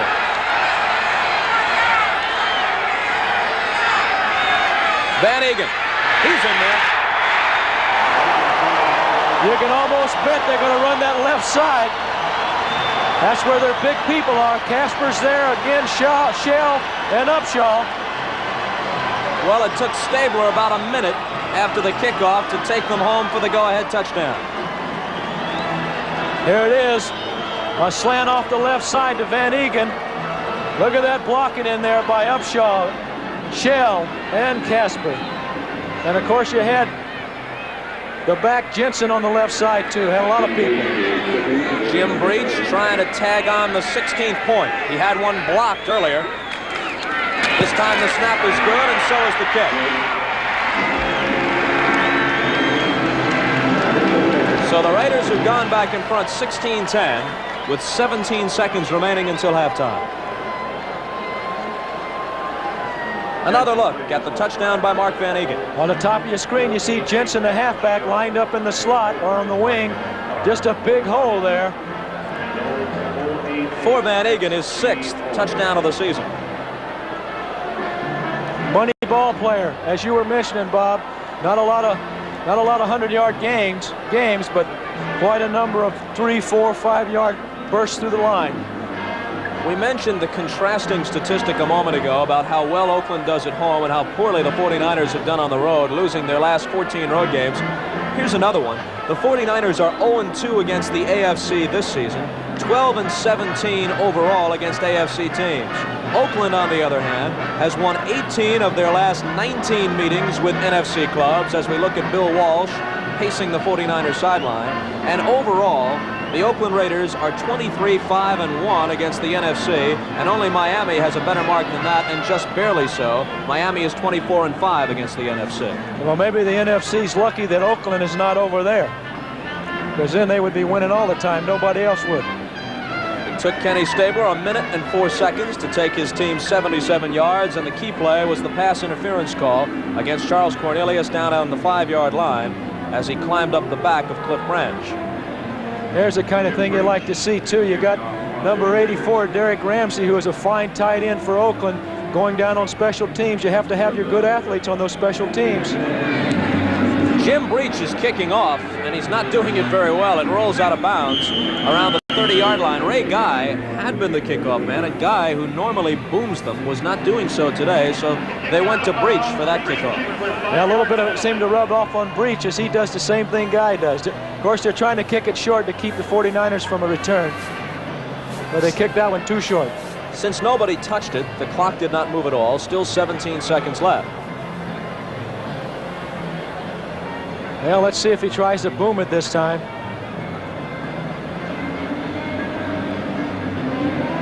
'49ers could get a good return here and still put 3 points on the board. Jim Breach at 5'6" and 155. In his first full NFL season out of the University of California, drafted last year by the Lions in the 8th round and cut during the preseason. Picked up this year as a free agent by the Raiders. James Owens trying to bring it back, and Owens is breaking it. 10 seconds left as he cuts across the 40. Down to the 30 to 25-yard line with 5 seconds remaining. He lost the ball. He fumbled the ball. I don't believe it. I do not believe it. And number 46 for Oakland recovered that football. Todd Christensen, the former Dallas Cowboy, a reserve running back who sees most of his action on special teams. Owens probably should have gotten out of bounds because he wasn't going to go all the way. He had a couple of Oakland guys in front of him. There it is right there. And Derek Ramsey's the guy that causes the fumble. He takes it out of his hand right there. There's the ball. And watch Christensen. The ball almost gets out of bounds, but Christensen cradles it just before it goes out. As Owens was racing downfield, I kept watching the clock, hoping for his sake that he'd get out of bounds or be tackled before time ran out. Mark Van Eegen carries, and the half comes to a close.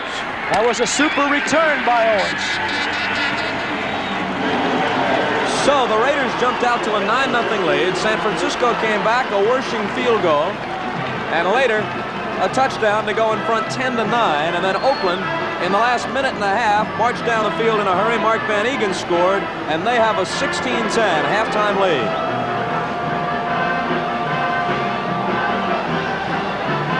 Still within striking distance, certainly, are the San Francisco 49ers, and Steve DeBerg has shown, even though his club is 1-8 so far, has shown an ability to bring them back in game after game. He sure has, Bobby. They could have gotten 3 points there, though, if Owens don't fumble that kickoff. It's a bad break for the 49ers. My parents bought me a Pinto when I graduated from high school because they thought it would be a perfect car for college, and my sister agrees. Right, I think it's perfect too, and my sister agrees. And my sister agrees. Mine too. Mine too! Well, I guess you can call us an 8 Pinto sorority. Join the Pinto family, the 1980 Pinto with 40 standard features. Compare Pinto. It may be the best small car value in America. We've always wanted to be on TV. Thanks,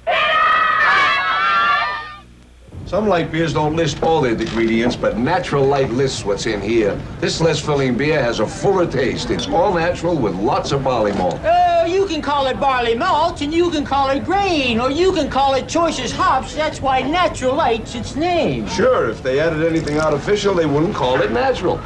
Taste Natural Light. The difference is what we put in and don't put in. Here you are, Mr. Johnson. No! Now she can call me Johnson. America, the world is waiting. Healthy spaces, glowing faces, a life that's full of life. Your world is waiting, and Visa is there. You're traveling, you're moving, you're giving more to life. Wherever life is good, you're making it better. And Visa is there for traveling, shopping, and cash. Visa is the most widely recognized name in the world. Visa, we're keeping up with you. Next Saturday at 4:30 p.m. Eastern, the heavyweights are in action when the CBS Sports Spectacular presents highlights of the World Powerlifting Championships. Plus, the second installment of the Battle of the NFL Cheerleaders, with 16 teams representing the NFC and AFC competing for the title. Then come with us to Las Vegas for highlights of the World Series of Poker. You'll say, you saw it on CBS Sports.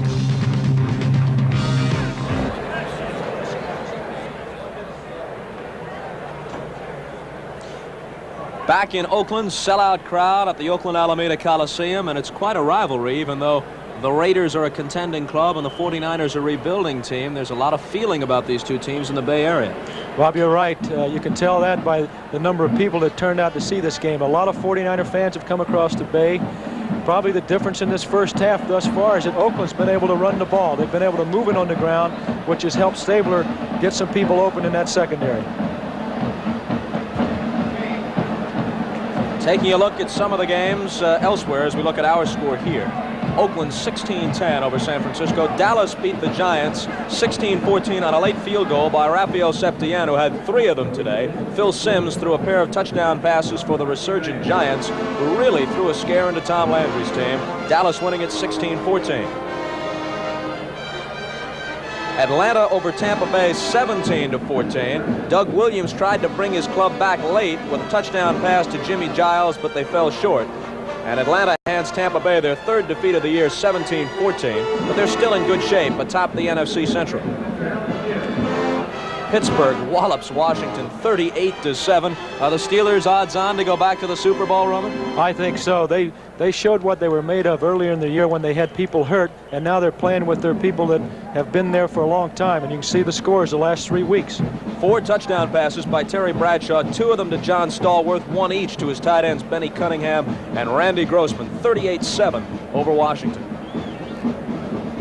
Cleveland over Philadelphia 24-19, so at least the Redskins can take some comfort in that as they battle for a wild card playoff spot in the NFC. Philadelphia losing along with them today. Cleveland winning at 24-19. Let's check some of the highlights of that game. Brian Sipe had a couple of touchdown passes, 1 to Reggie Rucker and 1 to Ozzie Newsome. Wilbert Montgomery had a 62-yard touchdown run in the game for Philadelphia, but it wasn't enough.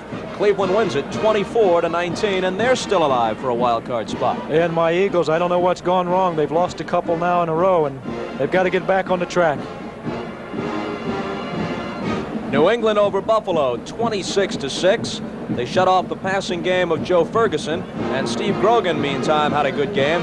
He threw 3 touchdown passes, 2 of them to Stanley Morgan, 63 and 34 yards. Another a 5-yard toss to Horace Ivory. A couple of Nick Mickemeyer field goals, all that Buffalo had to show for their offense. Both of them came in the first period as they jumped out to an early 6-0 lead, but it was all New England from there. 2 John Smith field goals and the 3 touchdown passes thrown by Steve Grogan. They beat Buffalo 26-6.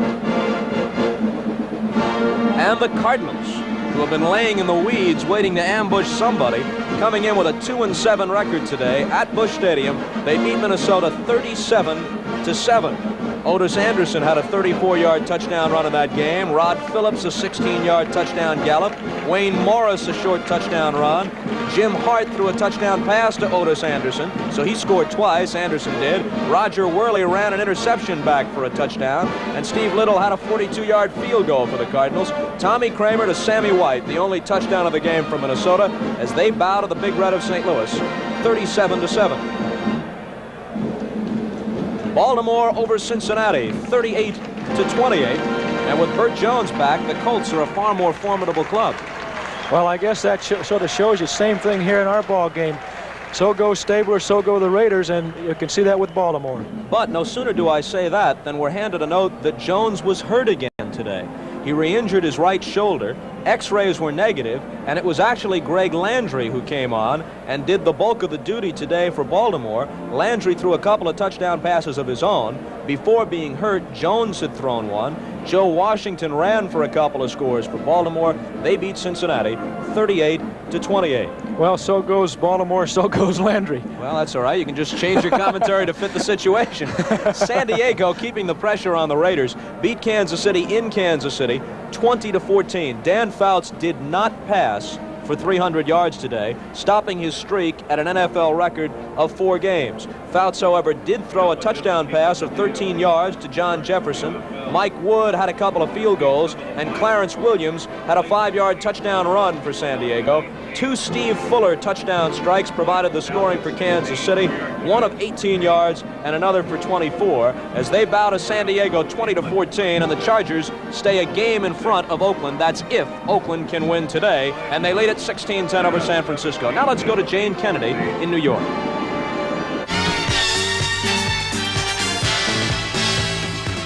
Roger Staubach had to bring the Dallas Cowboys from behind over in the Meadowlands this afternoon. 16-14 was the final count, but Phil Simms made the Cowboys hustle.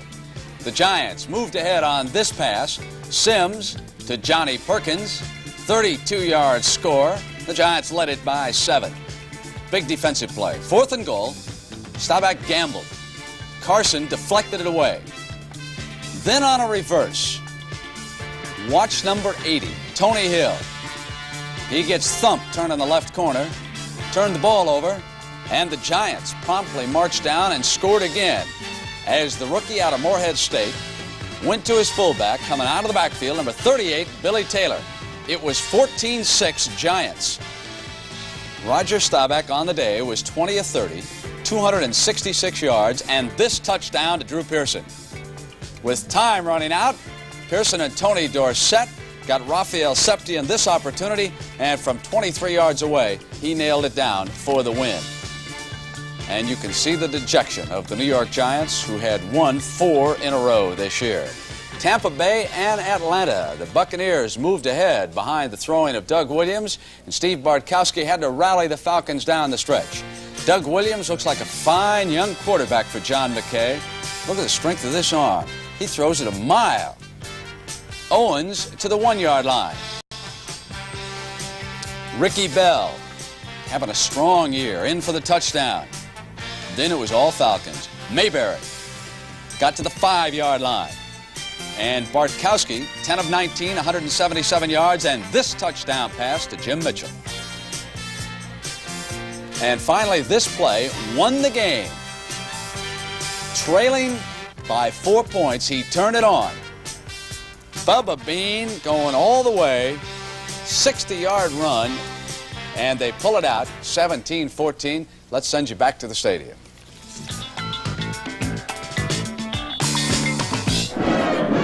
We'll return to the Oakland Coliseum after this word from your local station.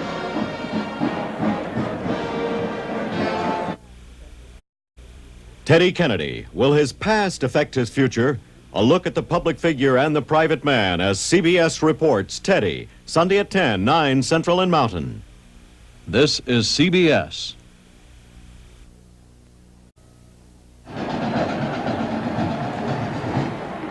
Back in Oakland, Bob Costas along with Roman Gabriel. A surprising first half in a number of ways. Oakland jumped out like they were going to dominate. San Francisco showed resurgence, came back, took a 10-9 lead. Then Oakland put it together for a late drive, and they're up 16-10. Well, Bob, the interesting thing is that Oakland comes and takes advantage of field position, which the 49ers were giving them, but yet the 49er defense, which is the weak point, they hung in, and now we have a close ball game. Now you got Steve DeBerg. Last week against Chicago, his team was down. He brought them back continually. Even though they lost at 28-27, he had them knocking on the door, impossible field goal position before an interception thwarted them at the end. So he has the capability of doing it. That's true, and the game is long from being over. Both clubs with Stabler and DeBerg, the kind of passing that we can see here, there could be a lot more points put on the board in the second half. We're getting ready for the start of the third quarter in Oakland. The 49ers trail the Raiders by 6, and we'll be back in just a moment.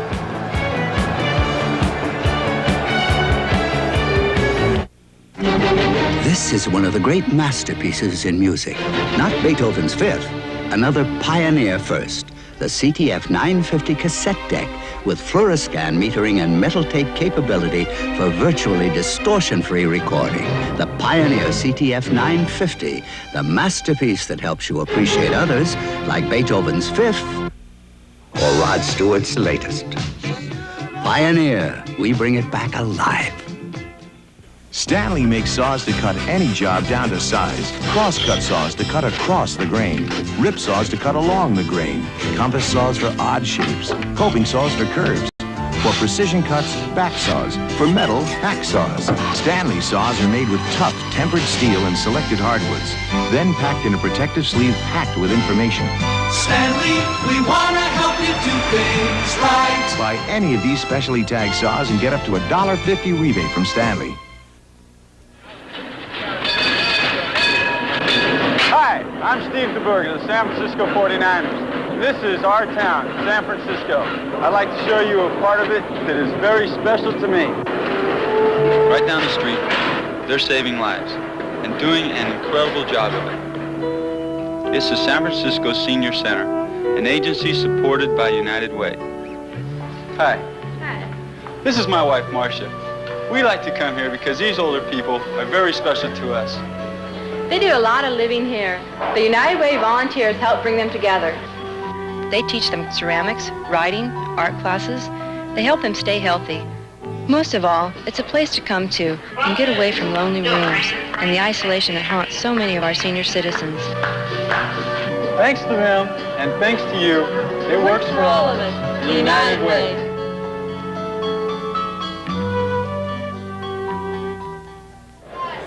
The preceding announcement was furnished as a public service by the National Football League. Oakland by 6 as we prepare to start the third quarter. And do the halftime stats tell you anything, Roman? I'll tell you what, Bob, here's probably the most glaring thing that faces me is Oakland has made 6 out of 8 third down situations, which is 75% of the time. San Francisco 2 out of 6, which is 33% of the time. That's probably one of the big keys in the first half. As far as the quarterbacks are concerned, Steve DeBerg, you see him there, hit 7 of 13, had 1 intercepted, 106 yards in passing offense, did not throw for a touchdown.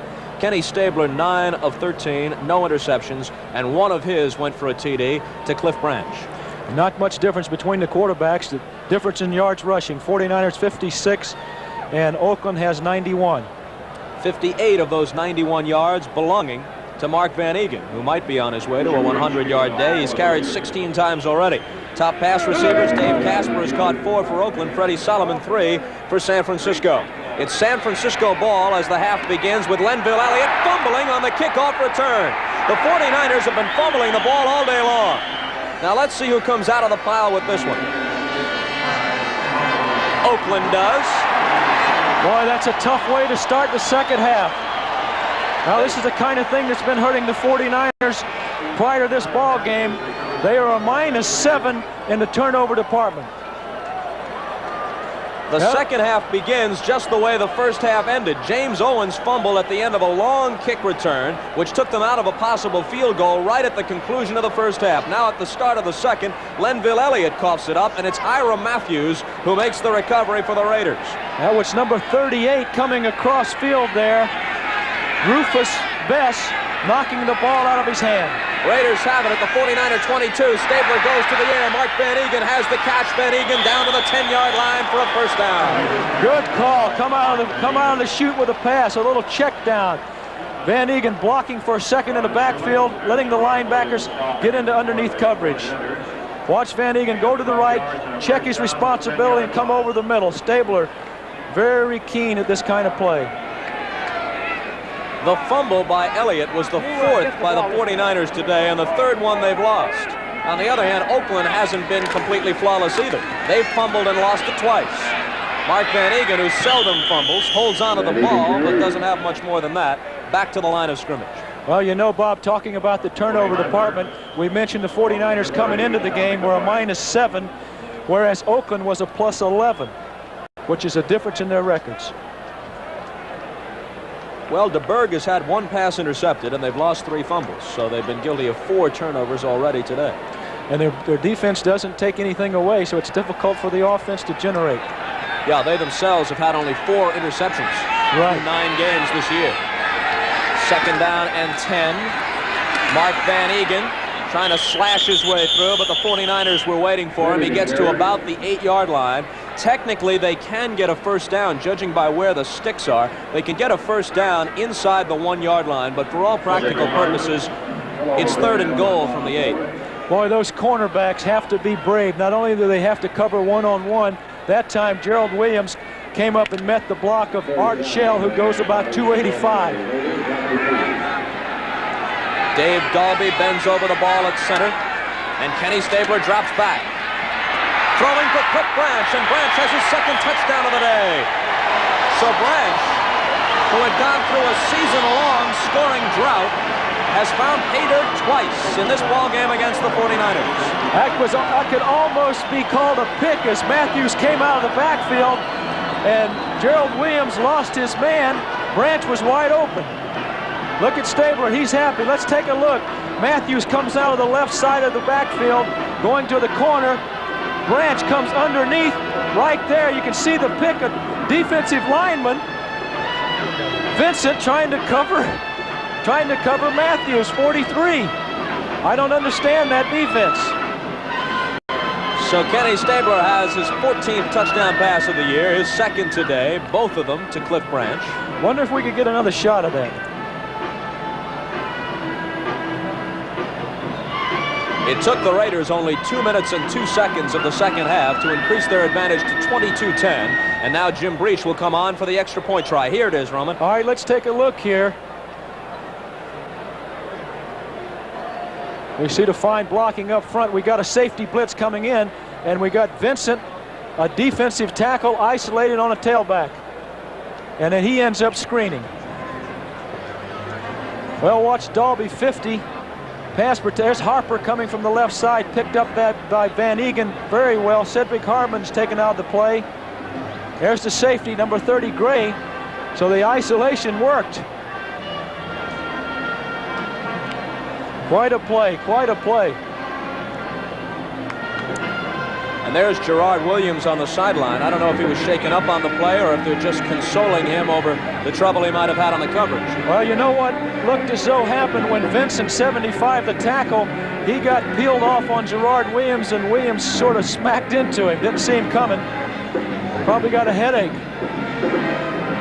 I'm sure you all remember the swine flu scare of a few years ago and the shots that President Ford urged everybody to take.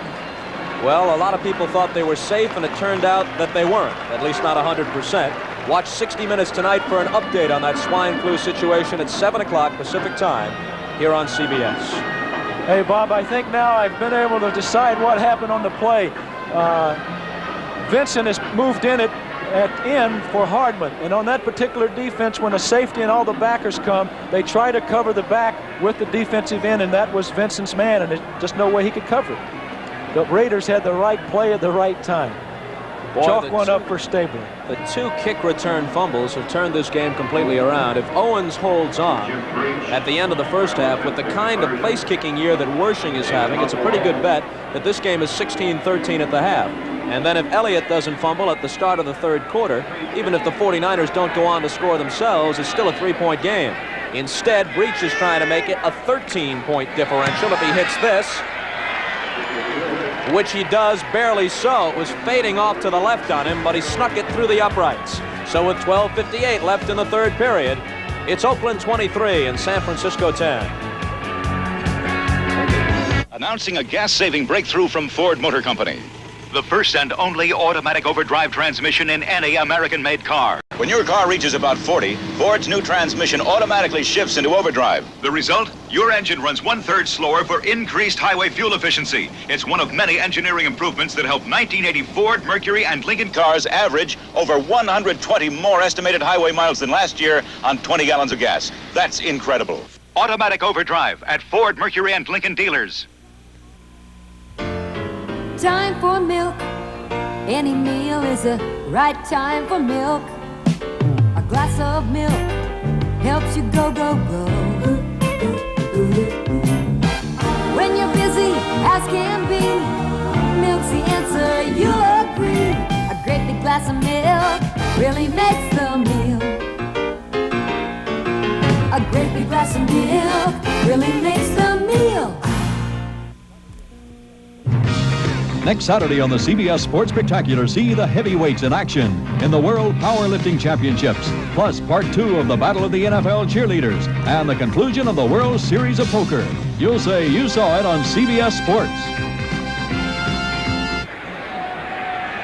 The Sports Spectacular airs at 3:30 Pacific time next Saturday on CBS. Jim Breach getting set to kick off. James Owens is one of the D-men waiting at the goal line.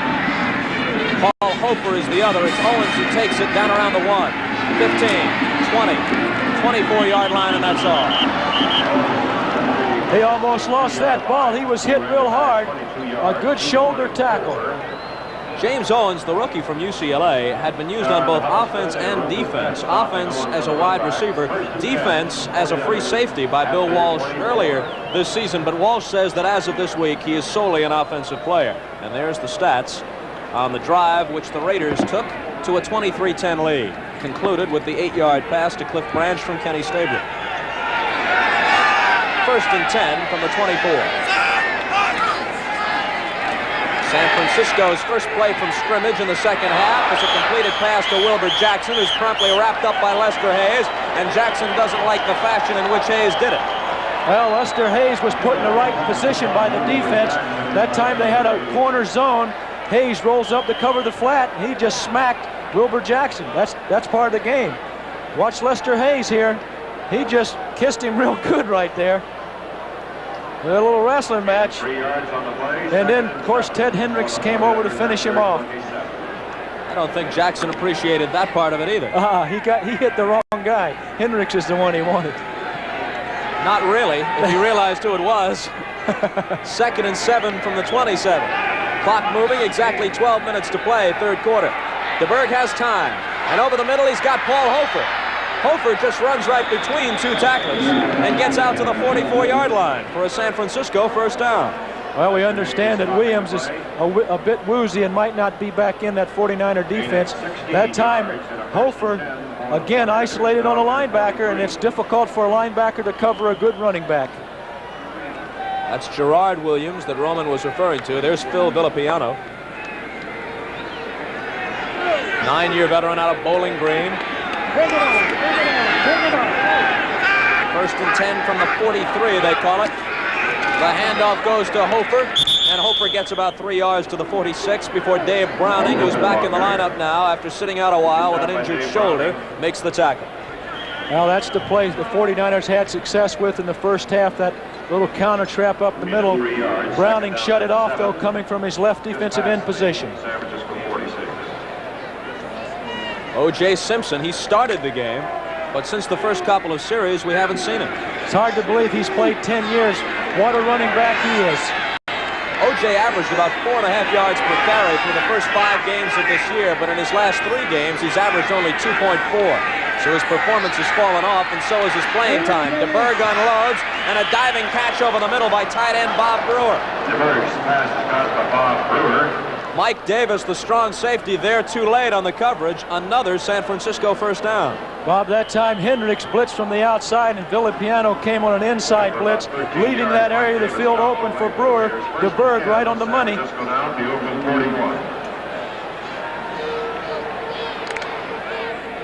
Steve DeBerg has attempted by far the most passes of any quarterback in the NFL. Dan Fouts is the only guy even close, and coming into today's action, he was about 50 passes behind DeBerg, who will throw again, and this time he wants everything for Freddie Sullivan, broken up in the end zone.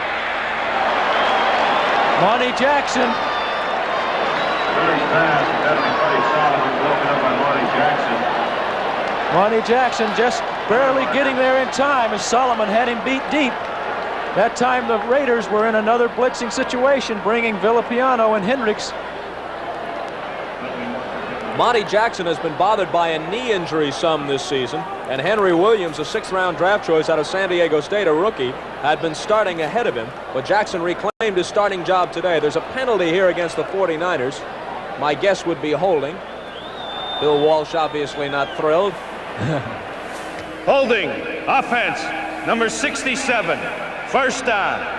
Ron Singleton held on the play. That makes it 1st and 20, so even if DeBerg had hit Solomon with the pass, it would have been all for naught. Oh, it's difficult to understand how they can call holding anymore with the new rule changes.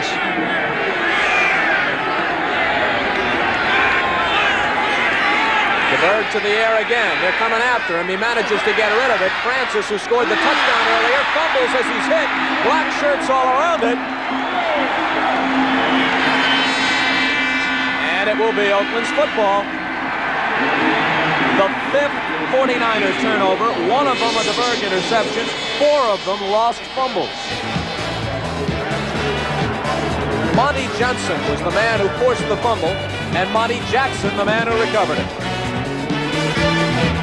Introducing the first new truck of the 80s, the only American 4x4 pickup with independent front suspension, the 1980 Ford. And for the first time ever, we're going to run a four-wheel drive over these 4x4 beams next to this wall of light bulbs. A rod is attached to the front wheel and another to the door. Now watch as Ford's unique 4x4 independent front suspension steps over the beams independently. The wheel rod is breaking bulbs, but the door rod doesn't. See the first new truck of the 80s. It's built Ford tough.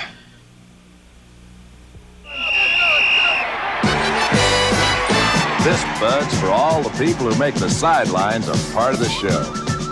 This Bud's for you, for all you do. The king of beers is coming through.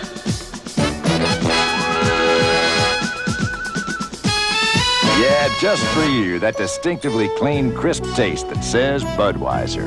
For all you do. This Bud's for you.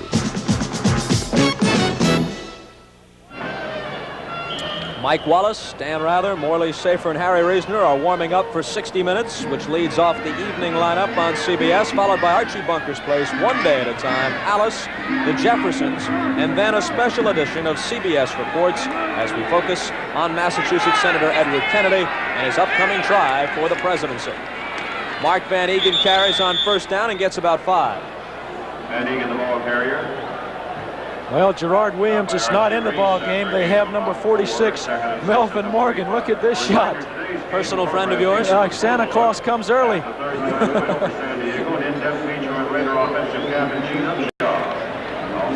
Clock is moving with 9:20 to play in the third quarter. We'll call it second down and 6, giving Van Egan 4 on the last carry. Stabler brings it around to Clarence Hawkins, making his first appearance. But the 49ers weren't really fooled. Ted Vincent made the stop, and it'll be third down coming up. Third down and about 4. Boy, that's great pursuit by the big man, Ted Vincent, coming from his right end position, chasing that play down. Third and 3 for Oakland at their 47. Third down, and we'll call it a long 3 here. Clarence Hawkins, who carried on that play as a rookie out of Florida A&M, plays mostly on special teams. That was his first play from scrimmage in this game. Stabler sprinting out to his left and throwing on the run for a first down. Raymond Chester with the catch. Chester in San Francisco territory at the 36. Did you see the formation they were in that time? Stabler sprints out to his left. He's got Casper lined up behind Chester here on the left side. They'll come back to this because Casper's open behind Morgan right there. They go to the open guy too. They had 2 people open. First time we've seen that formation. They spot the ball at the 37-yard line. We're inside 8 minutes to play in the third quarter. Oakland 23, San Francisco 10. And Stabler wants to keep it in the air where he has had great success. Time to throw over the middle. Leaping catch, Raymond Chester. Chester at the 20-yard line as he caught it in between 3 San Francisco defenders. If Chester don't catch it, Casper does. Casper's wide open right behind Chester. Willie Harper makes the tackle. Take a good look at this. Chester comes down across the middle from the tight end position on the right side. Casper's right behind him on the left side. Kenny Stabler, the leading percentage passer in NFL history at 59.7%, tops of all time. Well, there's a job by Gene Upshaw and Dave Dalby.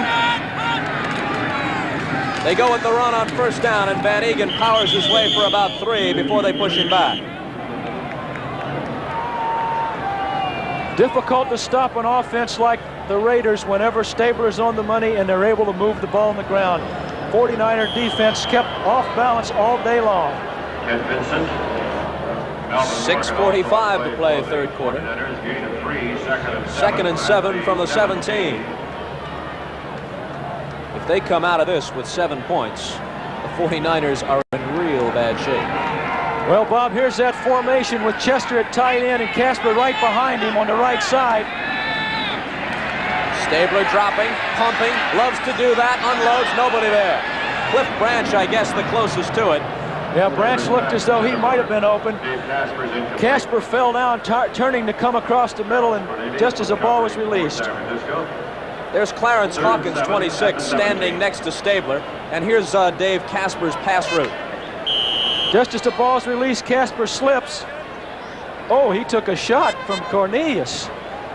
Look out, little guy hitting a big guy like that could get in trouble. 3rd and 7, big play for the San Francisco defense. Stabler again with time to throw, picks his receiver out and hits him as a flag flies. Dave Casper made the catch. Pass interference on Gray there. He lost Casper and tried to hold him. Casper's too big to hold. He's like a big horse with hands. The catch was for almost exactly the amount of yardage they needed for the first down to the 10-yard line. And now Chuck Heberling will inform us officially about the penalty.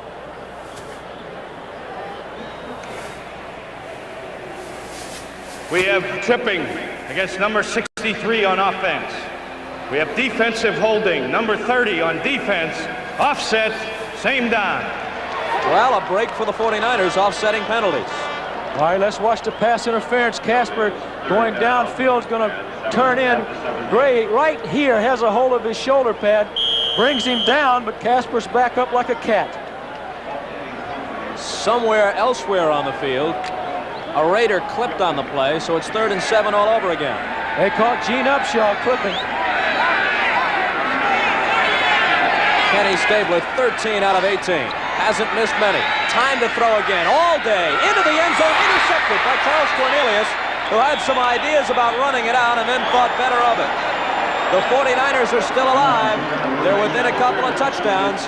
They still trail at 23-10 as Cornelius shuts off the Oakland drive. The first interception of the day against Stabler and the first interception of the year for Charles Cornelius. Whenever Stabler lets this ball go, Chester's open, but Cornelius comes out of nowhere to make the interception. Big play by the 49ers. Get the whole wheat working for you. Get whole wheat Wheaties working for you. As for good nutrition, a Wheaties breakfast is hard to beat. You see, Wheaties is made from the whole kernel of wheat. You get not only the heart of the wheat, but the wheat germ and bran fiber, too. Don't shortchange your body. Get all the nutrition that comes from a good breakfast. Like a whole wheat Wheaties breakfast. Get the whole wheat working for you. Wheaties, the breakfast of champions.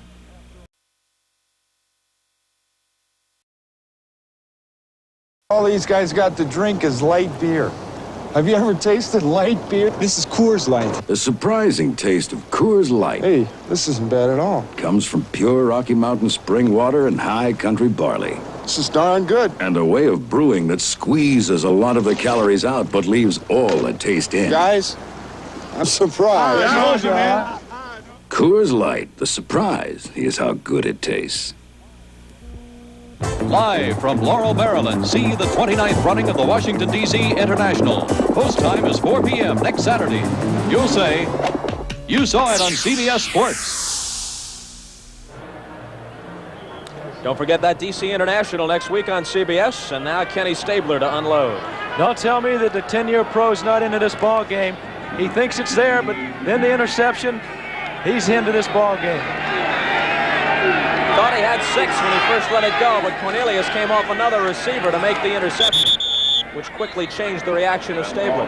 Dave Pear and Dave Browning combining on the stop against Paul Hofer. 6 minutes exactly left in the quarter, Roman. Bob, talking about turnovers, the 49ers came into the game with 21 turnovers offensively, and they've had 5 this ball game, which gives them 26. Second down, 6 yards to go from the 24.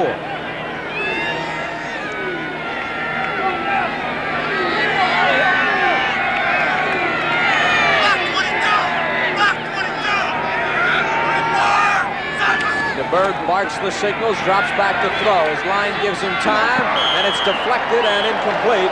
Ted Hendricks got his hand in there. Hendricks is a big play kind of linebacker. He's had 3 safeties in his career. He's the all-time NFL block kick leader. He is among the top interceptors among active linebackers. He seems to always be there when a big play is needed. Well, his size gets him into position along with his quickness.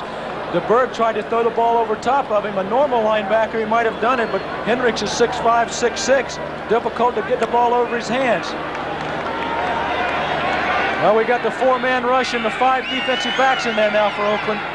On 3rd and 6. You see that the 49ers have lagged behind the Raiders in 3rd down efficiency. They try and cross them up with a run, and Hofer does just that. Paul Hofer has a first down and then some, leaping over a tackler, staying on his feet, down to the 30-yard line and about the 28 of Oakland. Well, 49ers crossed him up. Oakland comes in expecting to pass.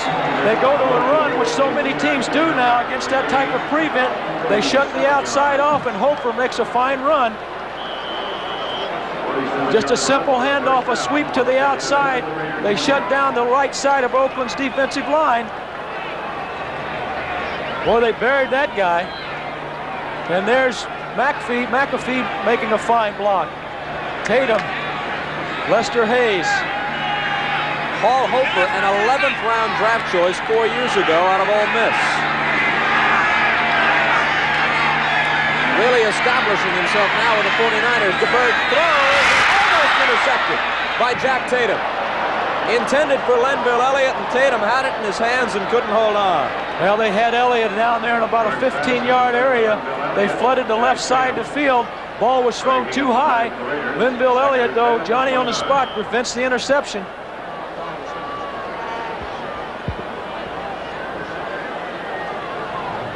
The 49ers need a score here, Bob. Get back in this ball game. 23-10 to score. They can put something on the board. They're still in it. The run by Hofer a moment ago, officially 47 yards. 4:26 left in the 3rd quarter. DeBerg looking things over and throwing incomplete. Intended for Freddie Solomon. Well, that's what you call forcing the ball. He really didn't have anyone to go to, and he tried right here, and he started to come inside, and that's where DeBerg threw the ball. Actually, Solomon ran away from the football. Solomon has caught 3 passes today, but none of them for big yardage. On 3rd down and 10, DeBerg under pressure. Will they rule it a fumble, or was his arm moving forward? They rule it a pass, incomplete, 4th down coming up. Well, they saved the sack. They say the best pass defense is a pass rush. Watch number 77, Big Charles Fial's 290, 6'9". It's difficult to throw. He has time to let it go. Matusak misses first, but not the big guy, the giant. Whew, that's a lot of meat. Okay, here comes Ray Wershing. Wershing on the season is 12 out of 14, and he's made 8 in a row. They spot this one down at the 37-yard line, a 47-yard attempt, and Wershing is off target with it. A little short and wide to the right.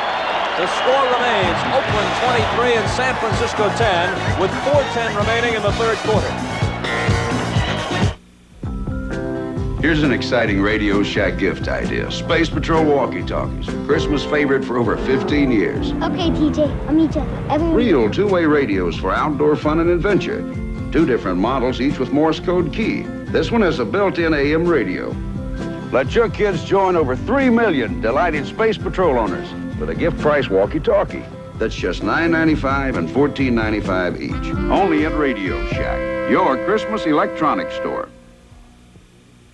Does the idea of buying a used car scare you?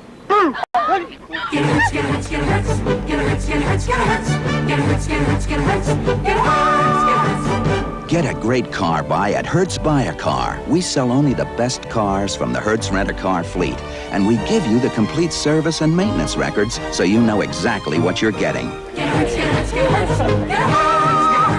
Hertz Buy a Car. Call toll-free for nearest location. Oakland gets the ball back after only the 3rd missed field goal this year by Ray Wershing. Prior to that kick, Wershing had connected on 2 out of 3 beyond 40 yards. That was a 47-yarder and came up short. So he was well within his range. She seems pleased by the score so far at 23-10. I wonder if she really knows what the score is. Depends upon what the question is. The handoff to Clarence Hawkins, and Hawkins goes nowhere. Ted Vincent there to hit him. Tell you, the 49er defense really hasn't done that badly in this ball game, especially with the amount of turnovers there have been. 2nd and 9 as the ball moves out to the 30-yard line. Clarence Hawkins, the ball carrier. He gains a yard. Clock is moving with 3:44 left in the third quarter. 2nd down and 9 in the third. Stabler's stats. In their last game against San Diego, he had 13 of 17 for the game. He pumps, he throws. It was partially blocked. And Raymond Chester could not make the ankle-high catch on the play. Stabler's pass deflected by Ted Vincent, incomplete. Ted Vincent deflected it. He's having quite a ball game, Vincent is. Well, Vincent's coming out now. And they bring in another defensive lineman in his place. Dwayne Board, number 76, is in with Vincent, the second-year man out of Wichita State, getting a break.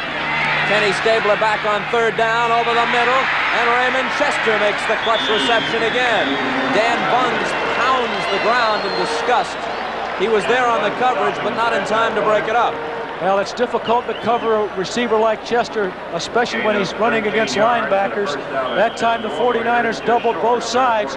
Here, let's watch Chester come into the void area, running against linebackers, and Stabler right on the money. Harper trying to cover him, also Bunce, and that's not Bunce's forte. Pass defense is not one of his better suits. We move inside, 3 minutes to play in the third quarter. Mark Van Eegen gets the call and moves the ball out to the 46-yard line. Well, Van Eegen now 22 carries for 70 yards. Oakland, as we mentioned, is 4-0 this season here at the Oakland Alameda Coliseum, and they're historically very tough at home. Aside from the obvious psychological edge involved in playing before your home fans, does the natural surface make a difference for this Oakland team? I would think so, especially when you're accustomed to playing. And this is a slow field. It's not a fast field.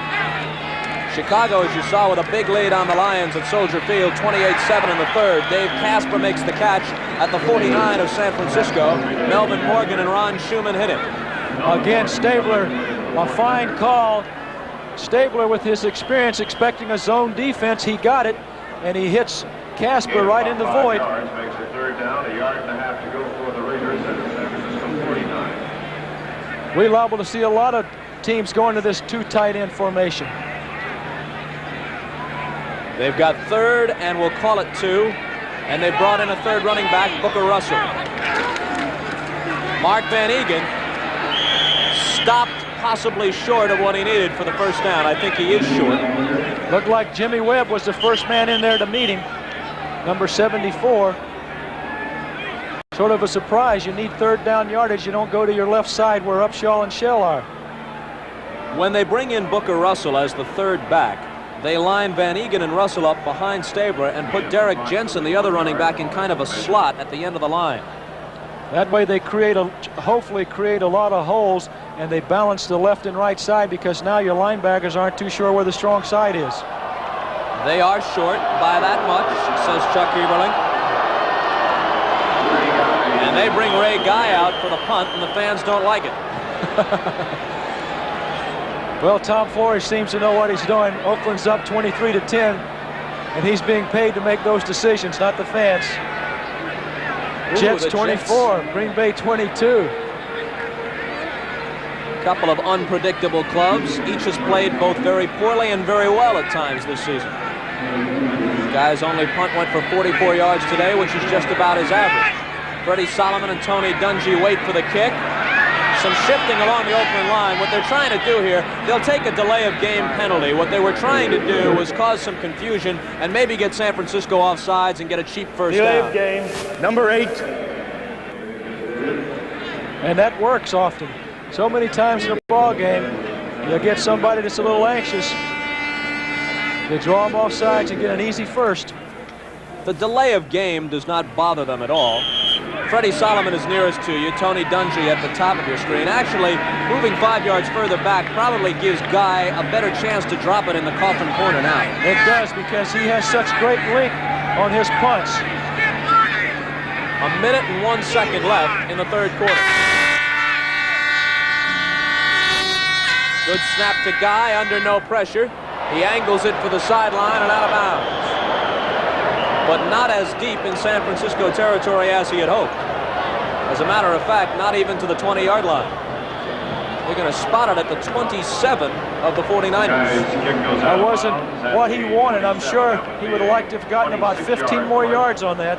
Only a 26-yard punt, uncharacteristic for Ray Guy. Tomorrow night on CBS, the Harlem Globetrotters pay a visit to Coach Reeves's club on the White Shadow. That's followed by comedy with MASH and WKRP in Cincinnati. And then gambling takes a special toll on Lou Grant. Monday night on CBS.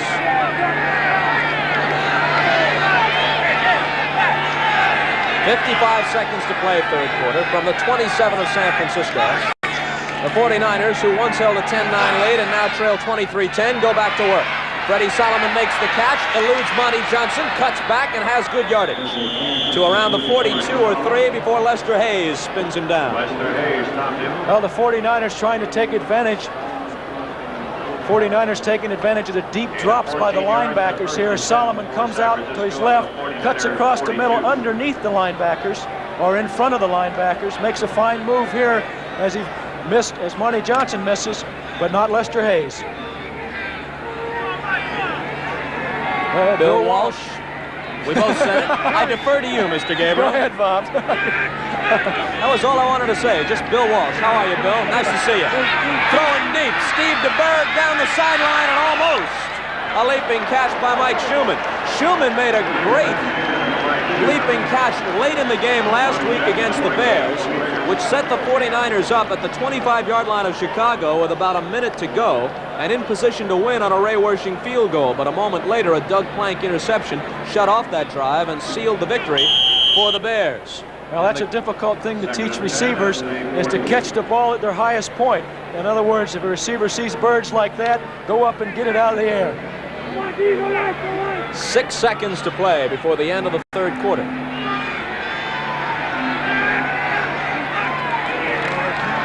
They give it to Wilbur Jackson. A penalty flag is down. That stops the clock with 2 seconds to play in the quarter, so we will have one more play before the gun. Matusak jumped off sides, number 72, the left end for Oakland. Chuck Heberling apparently saw it just the way you did, Roman. Boy, can you see the two guys now that Oakland has at defensive end? 6'7", Matusak, and 6'9", Filial. How would you like to be DeBerg? How would you like to be somebody like Eddie LeBaron in that situation? If you're 5'6" or 5'7", you wouldn't see Offside, anything at all. Defense, number 72, second down. I wouldn't want to be 6'3", myself being in there against guys like that. Well, L.A. bounces back, and Ray Malavasi has to be happy. 21-zip over the Seahawks in the third. Last play of the third quarter. 2nd and 5 from the 47. A handoff to Paul Hofer. He broke a big one a moment ago. He has good yardage here. Shoved out of bounds. He has a first down. They're in Oakland territory, and the fourth quarter will begin with San Francisco at the Raider 42. That's the end of the third quarter with the score. The Raiders 23 and the 49ers 10. And we now pause for a word from your local station. Monday on the White Shadow, it's one super mismatch. Carver High against the Harlem Globetrotters. Don't miss the White Shadow, Monday at 8, 7 Central. This is CBS. In the third quarter, LA 21, Seattle nothing. In the first half, Pat Hayden had 13 straight completions to set a Ram record. 2 of them went for touchdowns, 1 to Charlie Young, 1 to Drew Hill. Wendell Tyler also ran 3 yards for a touchdown, but then on the last play of the first half, Pat Hayden broke a finger on his passing hand. He is out of the game, and he has been replaced at quarterback by Jeff Rutledge for the Rams. Denver in the fourth, leading New Orleans 10-3. If the Rams win and the Saints lose, it's a first place tie in the West. Off a double reverse, Solomon will throw, and it's complete. Ken McAfee with his first catch of the afternoon. They can either run or pass off of that. Solomon took it 56 yards for a touchdown on that play 2 weeks ago against Atlanta. This time, the former quarterback, Freddie Solomon, hits Ken McAfee. Well, watch Ted Hendricks come out of the corner of your screen here. 51 cross. The right guard makes a fine block there, which prevented the play from going. And Solomon, who is an ex-quarterback, makes a big play. Tatum with a good block, good tackle there. They're inside the 30 of the Raiders and still very much alive with 14-18 left in the game. DeBerg hands it off to Francis. Francis turns it around the outside and gets down to the 13-yard line. Now, Francis does not have exceptional speed. As a matter of fact, it would be accurate to characterize him as rather slow, and yet he was able to get around the corner. How? Well, I'll tell you what happens here. Oakland starting to come down to stop the inside game. Francis gave him a little fake inside and came outside and makes good yardage there. 18 yards to be exact. Bill Walsh takes a look at his charts and the way things have gone so far. His team has come back to life offensively. They trail by 13. Paul Hofer carries. And Hofer squirms forward inside the 10 before Charlie Filiaw gets credit for the tackle. You know, there's another reason you can sweep to the left side. A big guy like Charles Filiaw doesn't move well laterally. 49ers took advantage of that. We looked at that Denver-New Orleans score a moment ago. 10-3 Broncos in the fourth. San Diego has already won. If the Broncos win, then the Raiders would have to win today to stay a game back of the Broncos and the Chargers in the AFC West. And the Raiders are having their work cut out for them because the 49ers are knocking on the door. Second down, and we'll call it 5 from inside the 10-yard line. Hofer spins away from Lester Hayes, battles for yardage, gets to around the 5. At the top of your screen, you can see the yardstick. They've got to go to the 3 for the first down. Hofer runs real hard. It's tough to bring him down with an arm tackle, which Lester Hayes tried to do there, but wasn't successful. Hofer 9 rushes for 96 yards. Hofer could be on his way, in all likelihood, to the first 100-yard game of his career. He's running well. He don't have many to go. Only 4 yards, and he's got it.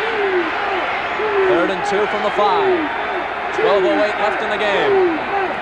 They give it to Hofer. I believe he's got the 2 yards they need for the first down. That's the play they scored on in the first half. Come back to what's good for you. Chuck Heberling may call for a measurement here, but I think he's got it.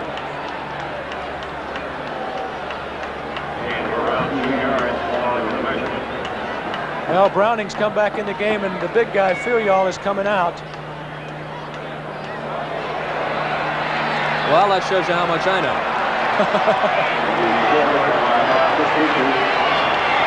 They must have spotted the ball wrong. That's what happened, Bob. I think so, too.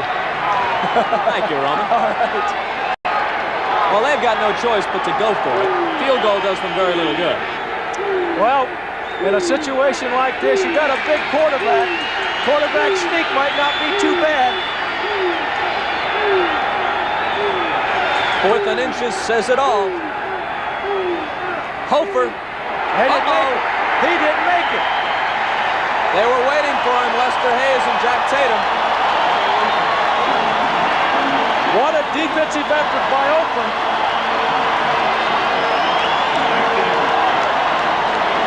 They're not even bringing the sticks out to check it. The 49er defense is coming out and the Raider offense, and now Chuck Heberling says, we will take a look with the yardsticks just to make it official.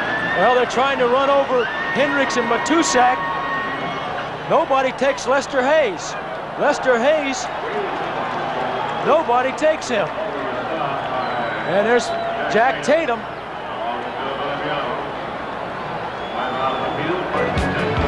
All right, the Raiders hold and take over inside their own 5-yard line, and they still lead it 23-10.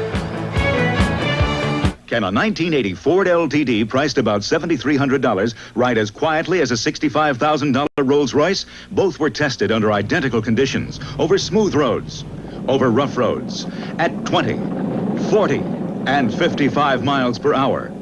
And the LTD rode just as quietly as the Rolls-Royce. Incredible? Not for LTD, because LTD is so solidly built, so well engineered. Ford LTD, as quiet as a Rolls-Royce. If you use your nasal spray again, and again, because congestion keeps coming back, get relief with Dristan Long-Lasting Mist. Adult Strong lasts the whole day long. Compare. Regular sprays last up to 4 hours. Dristan Long-Lasting lasts up to 10 hours. Once in the morning lasts while you work. once at night, lasts while you sleep. Adult Strong lasts the whole day long, relieves congestion virtually all day or all night. Dristan long-lasting nasal mist. It's nice to see that Roman Gabriel's complimentary tickets are put to good use. Yeah, it looks like old Tootal's come back to the game. I don't know. Judging by yesterday's performance, this guy moves a little better than Tootal. Well, as Tootal's manager said, though, he's 2 years away, so, you know, you got to give him that much time. It's tough to step in the ring and do it overnight. Maybe she could, though. I will not touch that. Mark Van Eegen carries on first down. And across the 5-yard line. All kidding aside, I think that the 49ers might have been victimized by a bad spot on that Hofer carry on third down. It looked like he had the first down, and they moved the ball back a bit. I agree with you, Bob. It did. All kidding aside, as you mentioned, it could very possibly been a bad spot. Of course, we're up a lot higher than the guy that made the call. Van Eegen goes limping off. Boy, that's a loss. If he's not able to come back, but he looks like he just maybe sprained an ankle, little tape, he'd probably be all right. He got 4 yards on the carry. It's 2nd and 6 from the 8. 49ers twice now have come downfield. Once in the first half, 81 yards, don't score. And now in this half, don't score. That's tough. 11:05 remaining in the game.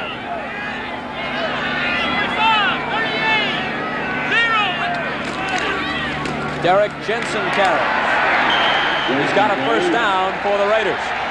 The 49ers, after being turned away in their touchdown bid, had to hope that they could hold the Raiders without a first down and then get the ball back in good field position. But the Raiders have foiled that plan as well. That's right, Bob. And so often it happens when a team makes mistakes, they don't put points on the board, the defense hits the law, and now they're allowing Oakland to do exactly what they want to do, control the clock. A Frank Corral field goal has added to the LA margin over Seattle, 24-0. But they're without Pat Hayden, who has broken a finger on his passing hand. Booker Russell gets the call, and out to around the 20. Well, the 49er defense that time had a little pursuit going for them, but Oakland still gets 5 yards. And the clock continues to move with 10:05 left. Well, knowing Stabler, he's not going to sit on the lead, I don't believe. He'll probably still put the ball up, and he's in a pretty good position to do so here. On 2nd and 5 from the 20.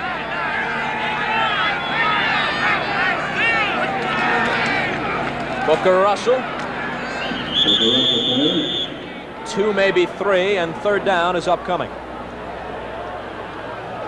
The right side of that 49er defensive line starting to tighten up now. If the score remains pretty much the same as it is now, you can say that the game turned in about a 3-minute span at the end of the first half and at the beginning of the second. San Francisco had a 10-9 lead, and there's Tom Flores, the Oakland coach, in the driver's seat right now. And in the last minute and a half of the first half, Stabler took his team down the field for a quick touchdown, and then a fumble on the opening kickoff of the third quarter by San Francisco gave the Raiders the ball back for another quick score, and since then nobody's done anything. That's right, it's just been cat and mouse up and down the field with no points scored. Well, Charles Cornelius made a fine play there. A little arm tackle prevented the first down. 49ers will get it back. Ray Guy comes on to kick. His first one went 44 yards. His second one 26. Dungy and Solomon are the deep men. The Jets in front of Green Bay, but the Packers still alive with time remaining in that game. They trail by 5. Dungy has moved up to around the 35. Solomon is at about the 30. Guy will meet this around the 15-yard line. Not an especially high kick. Dungy takes it on the run, cuts back. Good field position for San Francisco around the 47 or 48-yard line. And we got a flag on the 45-yard line. 35-yard punt. Jeff Barnes stopped the run back after a return of 6 yards. Penalty marker on but a clip against the 49ers. Whenever you're losing ball games, it seems like everything goes against you.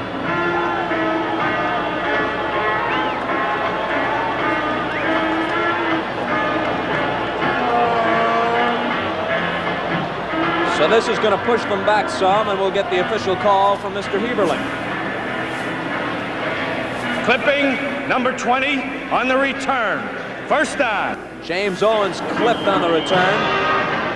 The clock is stopped with 8 minutes and 16 seconds remaining in the fourth quarter, and Oakland still clinging to their 13-point lead.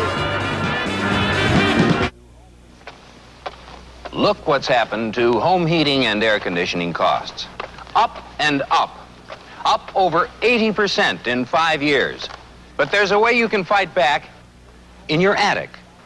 Add another layer of pink Owens Corning fiberglass insulation. Ask your dealer or contractor how much more you need. Fight back against rising fuel costs.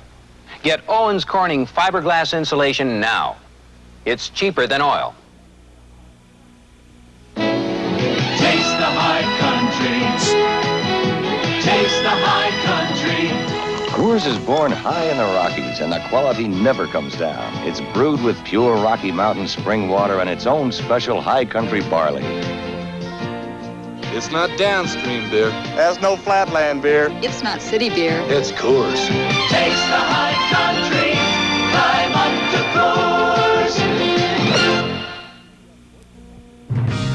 Next Saturday on the CBS Sports Spectacular, see the heavyweights in action in the World Powerlifting Championships, plus Part 2 of the Battle of the NFL Cheerleaders and the conclusion of the World Series of Poker.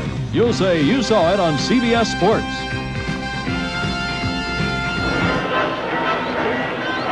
Another tough assignment for Gary Bender next week as he covers the Battle of the NFL Cheerleaders on the Sports Spectacular. Boy, isn't that a difficult assignment? Why didn't you rate that assignment? I don't know. I really don't. First and 10 from the 30-yard line. DeBerg with time to throw out of the backfield for Hofer, but that actually was a lot of action and very little forward progress. Well, again, an example of where DeBerg is maturing. Receivers covered downfield, dumps it off to the back right away.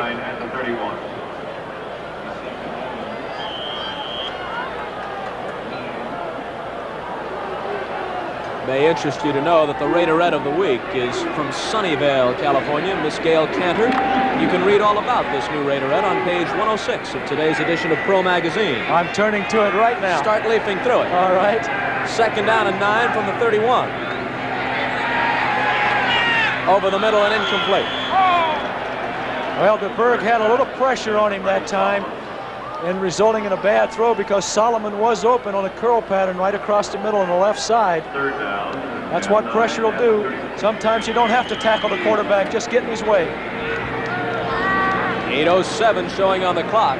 Still time for a comeback, but it was really a backbreaker when they didn't get any points at all after being inside the 5 with 4th and inches. That's really hurt them, because now they have to throw the ball before they can still run. 23-10 Oakland. They need 9 yards to keep the football. And it's broken up. Intended for McAfee, and Phillips timed his arrival perfectly, hitting him just as the ball got there. I tell you what, that was fine defense. If the ball is thrown down around the midsection of McAfee, though, even with the good hit, McAfee probably could have come up with the catch. All we have here is a crossing pattern, one-on-one coverage. Ball's a little too high. Allows Phillips to get up and knock it down. Phillips, the veteran out of USC, with the good defensive play, and now Dan Melville comes in to kick. Ira Matthews waits in single safety back around his 30-yard line. There's Matthews, number 43, leading kickoff return man in the NFL, averaging almost 30 yards per run back. Melville boots it. Matthews takes it, trying to go outside, and gets virtually nothing. The Raiders will set up at their own 35-yard line with 7:53 left, and they still have that 13-point lead. You dance on a river of wood, and the spinning shapes in the cold, dark water are your only bridge home. So you keep on dancing until the last log is in place and you can head for Miller time. Time for the best-tasting beer you can find, Miller High Life. When it's time to relax, we've got the beer, Miller beer. If you've got the time, we've got the beer. Can you name a life insurance company that gives you a discount just for being healthy? Guess. Allstate Life. My Allstate agent already gives me a discount on auto and homeowners insurance. Now with their new Healthy American plan, he's giving me a discount on life insurance. Because I don't smoke and I pass the Healthy American physical. What's that company again? Allstate Life. See your Allstate agent. Get in good hands for life.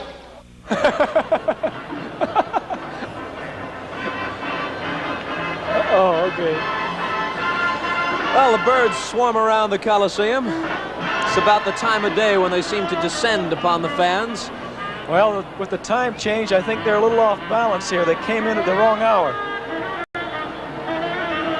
The Raiders have the ball and the lead with 7:53 left. 23-10 the score. Stabler not content to sit on it. Airs one out deep down the sideline for Cliff Branch and broken up. Melvin Morgan arriving there to knock it away. Morgan doing a good job in replace of Gerard Williams, who had a slight concussion when he went off the field early in the third quarter.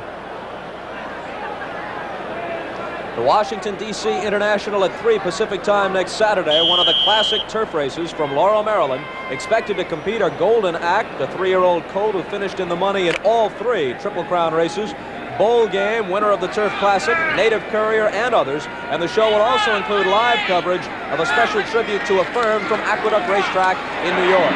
Next Saturday on CBS.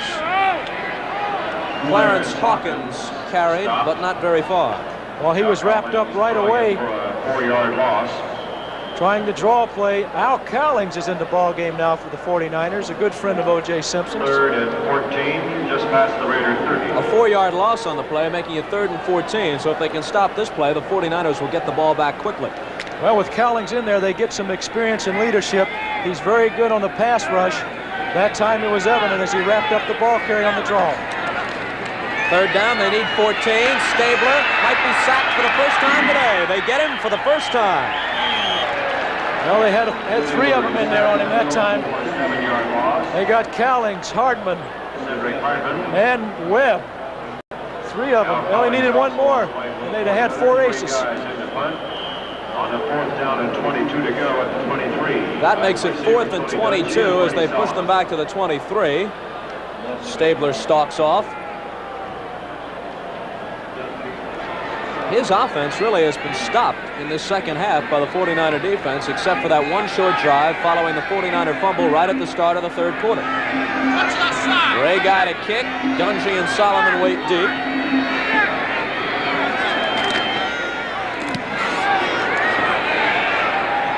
Dungy backs up to around the 32. Tony Dungy trying to dance outside, but a good tackle cuts him down. Jeff Barnes came down there and made the tackle. The 49ers have 6:28 to work with, and they're down by 13.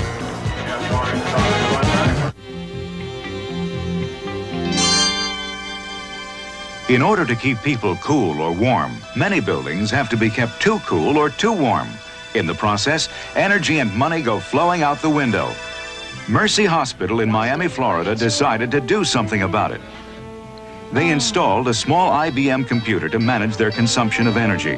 The IBM power management system monitors temperatures inside and out and automatically adjusts the air conditioning in 71 different areas to cool the air only when it's needed. Our little IBM watchdog paid for itself in less than 5 months. It saved us over $120,000 in energy bills in just the first year. Only a computer can make the thousands of decisions a day it took to do that. And the nice thing is, we managed to keep everyone comfortable along the way, especially our accountant. IBM, helping put information to work for people. Hollywood, the glamour capital, has another side. A seedy world of flesh peddlers where a killer is stalking the 11th victim. The Tuesday movie at 9, 8 Central and Mountain. Okay, 6 minutes and 28 seconds remaining in the fourth quarter at Oakland. Bob Costas along with Roman Gabriel, and the Raiders lead the 49ers in a Bay Area battle 23-10. Well, coming into the ball game, we expected a shootout with both offenses, but we're getting just the opposite. The weaknesses of both teams are supposedly defense, and both defenses are doing a yeoman's job. 49er ball at the 33-yard line. DeBerg with a play-action fake. Plenty of time to throw. Lobs it out of the backfield for a short gain to Paul Hofer. Hofer is spun down by Monty Johnson, the 7-year veteran from Nebraska. Well, that time they were hoping that the Oakland linebackers would lose Hofer, who faked the running play, checked into the middle of the line, and came out to the left side for that small reception. 2nd down and 8, and the clock moving, exactly 6 minutes left. 49ers trailed 9-0, came back to a 10-9 lead, now trail 23-10. If they lose this one, their record drops to 1-9. Oakland would go to 6-4 and stay a game back of San Diego and possibly Denver too in the AFC West. DeBerg throwing off the hands of Hofer and incomplete. Lester Hayes and Monty Johnson there on the coverage.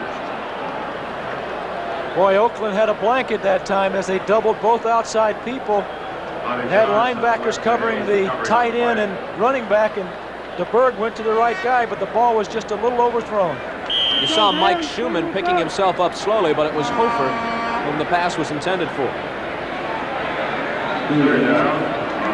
3rd down and 8 from the 35. They bring in the 4th down lineman and the 5th defensive back in the obvious passing situation. They take out Hendricks and Villapiano. Surprise. DeBerg needs 8 to keep the football. They're coming after him, but he gets rid of it. Both Solomon and Monty Jackson had a crack at it, and neither one came up with it. 4th and 8. There's a flag down on the play, and a holding call is coming up against San Francisco, which will obviously be declined by the Raiders. Well, I'll tell you what, number 74, Dave Pear. Holding. Offense. Number 67. Refused. 4th down. Ron Singleton held. The Raiders wisely refused. 4th and 8. 74, Dave Pear really applied the pressure on DeBerg, causing DeBerg to throw an errant pass.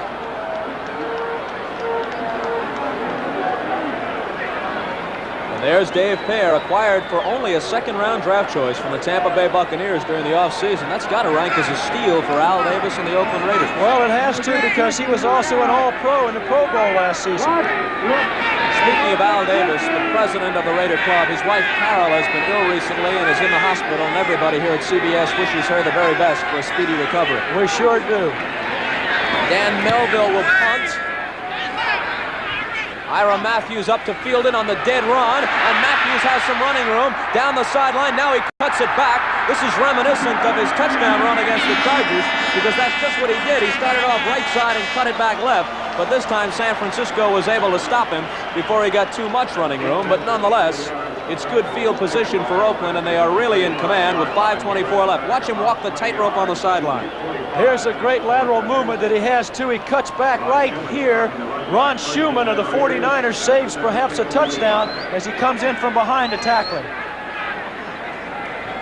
Just outside the 45 of San Francisco. Any kind of sustained march here and a couple of first downs, and the Raiders will just about put a lock on it. Mark Van Egan. Good block by Clarence Hawkins.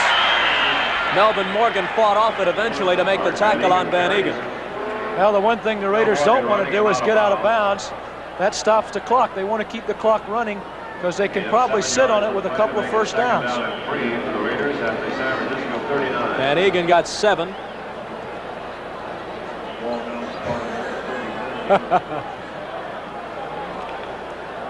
Scoreboard says 2nd down and 3, and that's what we'll go with. From the 39-yard line.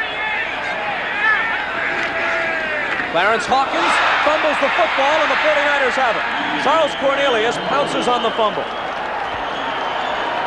Boy, he got hit. That was Jimmy Webb, I believe. What a tackle.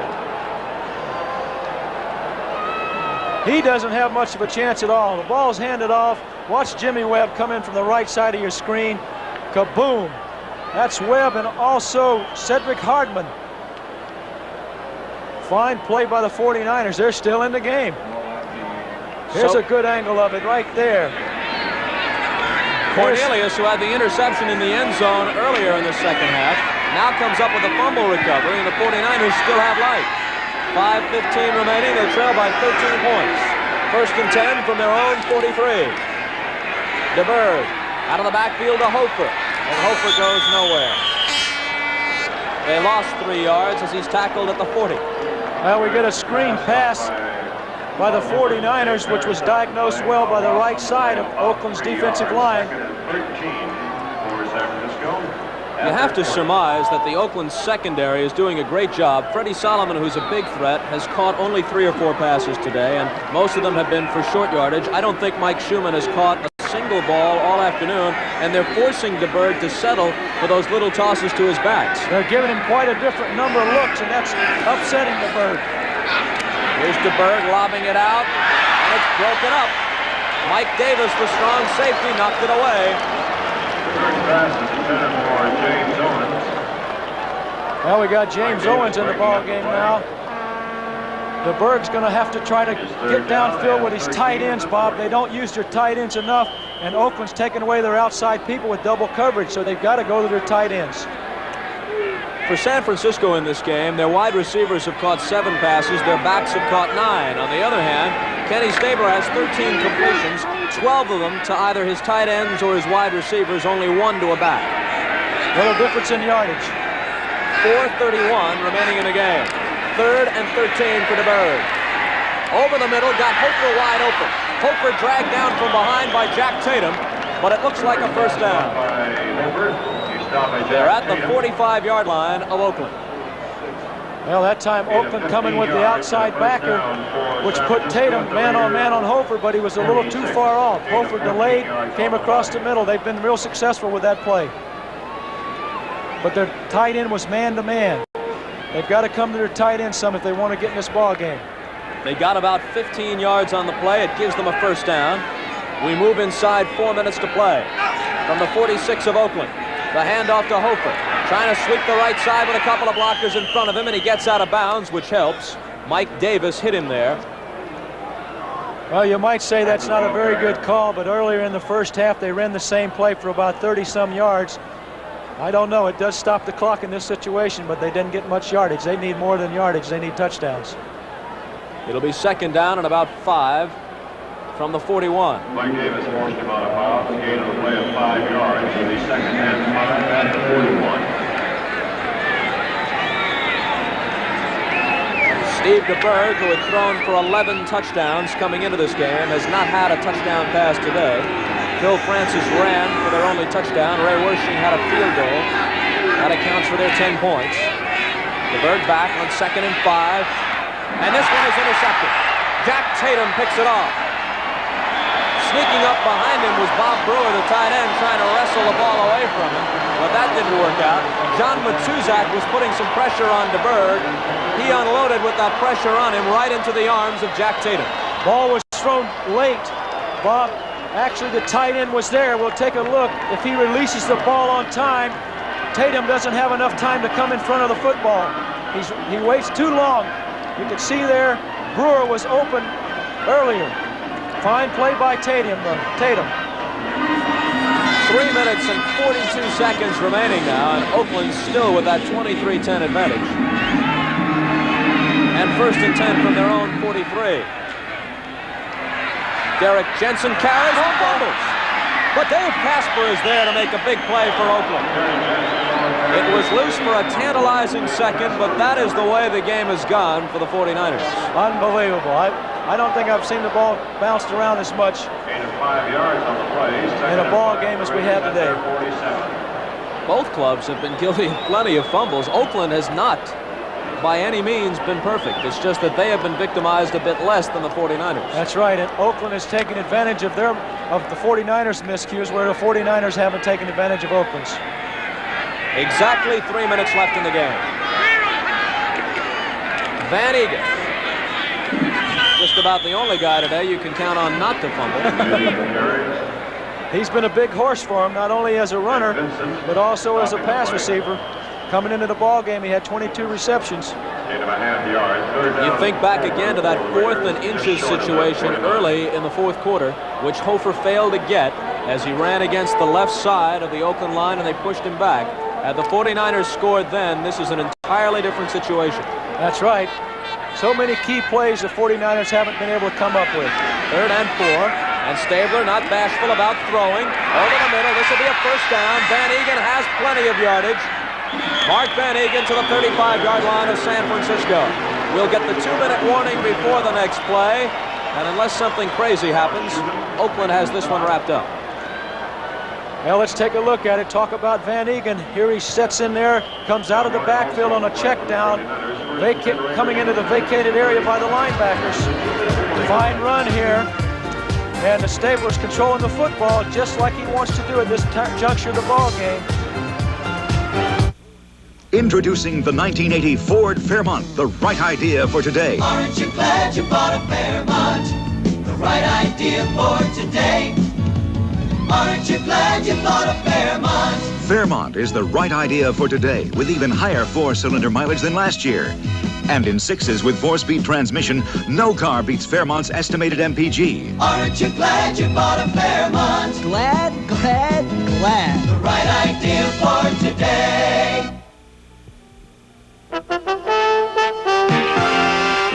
This bud's for everybody who helps keep our country on the move. This bud's for you.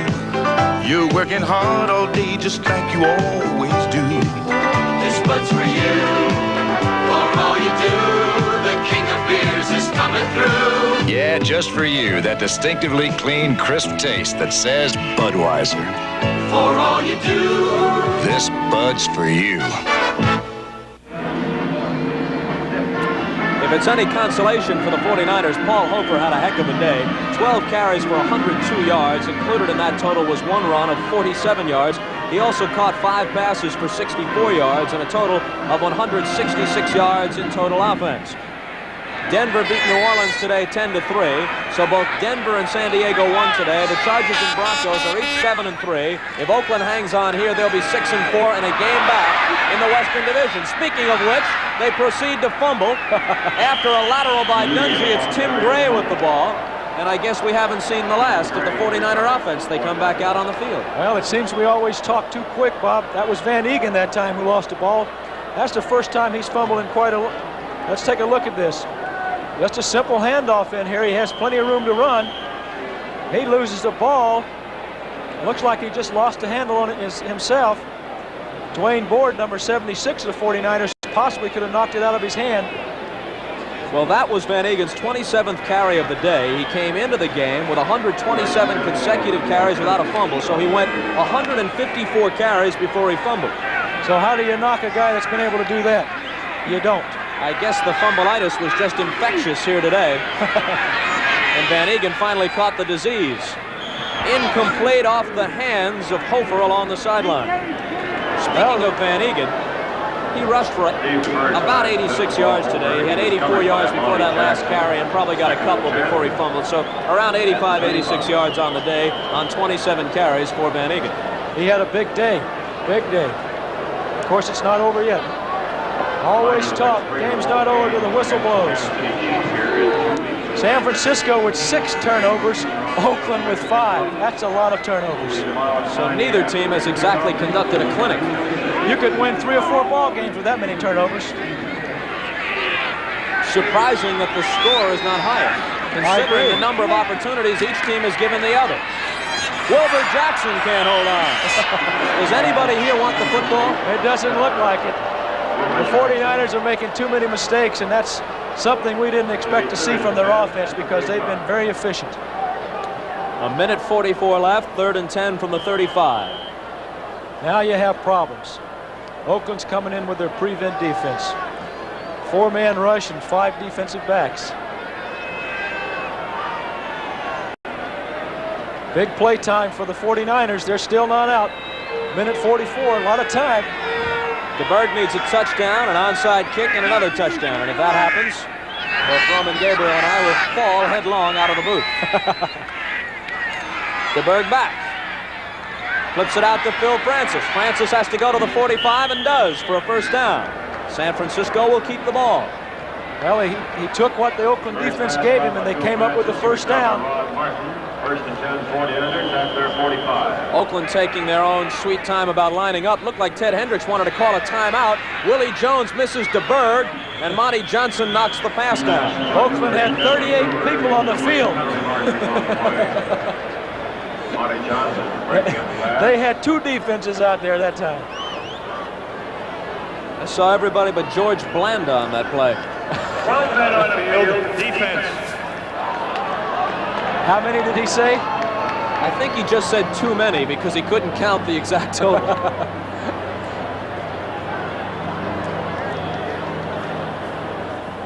Chuck Heberling gets a laugh out of 12 men on the field, defense, first down. 12 men at least. At least. First and 5 from midfield with a minute and 18 seconds left. Well, you get the feeling that Solomon's going to catch something big. He hasn't all day long, but you get that feeling.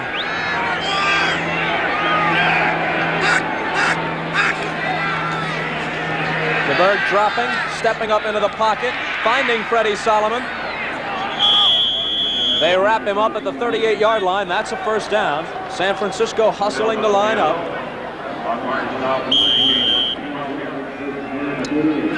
Exactly a minute left as they snap it. Paul Hofer can't get away from Rod Martin. Martin, the third-year man out of USC, makes the tackle. San Francisco does not want to use up any timeouts here, but they were forced to that time with 55 seconds remaining. Well, you know, sometimes a quarterback's going to his backs like this, especially when you're down like the 49ers are. People think that he's trying to build his percentage, but that's the structure of the pass offense the 49ers have. He's taught if that receiver's not open, drop it off to the back right away regardless. Hell, he's discussing something over here with Bill Walsh. Walsh must be telling him we've got to get points on the board quick, so let's get downfield with the football. San Francisco still has 2 timeouts left. They've just expended their first one of the second half. There's Joe Montana, the rookie out of Notre Dame, DeBerg's backup. Montana keeping all the plays that the 49er offense is running. Wonder if he has anything they can do. That's the story, 55 seconds left. The 49ers have been held scoreless in the second half. Well, the Oakland defense now has the big guy, Charles Filial, playing over the center. That's got to look awesome for Fred Quillen, the center of the 49ers. From the 38-yard line of Oakland, and DeBerg has to call another timeout. Now, how do you explain that? I don't know, Bob, especially when you come off with one timeout, explain the play, and then come back and make that kind of mistake. Of course, that's the inexperience of a young football team. Well, maybe Fred Quinlan saw Charles Filial and was a pretty awesome guy up there. Awesome lineup tonight on CBS. 60 minutes, Archie Bunker's place. The new cook is going to cause some trouble for Archie tonight. One day at a time, Alice, the Jeffersons, and then a special report on the CBS Reports program on the presidential candidacy of Ted Kennedy. All tonight on CBS. Oakland's used almost every defensive lineman they had. They got Willie Jones in there now at right end. DeBerg has plenty of time to pick out a receiver. Incomplete. Intended for Freddie Solomon, but even had he caught it, he would have been way out of bounds. That time, the 49ers only had 3 receivers downfield trying to throw into an 8-man coverage. Oakland with 3 guys coming, 8 covering. That's tough. The odds aren't with you. DeBerg has not been sacked that frequently in the game, but he has thrown under pressure many times. And the pressure, just the pressure of a defensive lineman getting in his face or a linebacker has caused him to miss some targets. 49 seconds, 1 timeout left, and a 13-point deficit. That's the sad story for the 49ers. Wilbur Jackson in motion to the right. And the pass batted in the air and no good, incomplete. Intended for Bob Brewer. Ted Hendricks, I think, got his hand in there and knocked it away.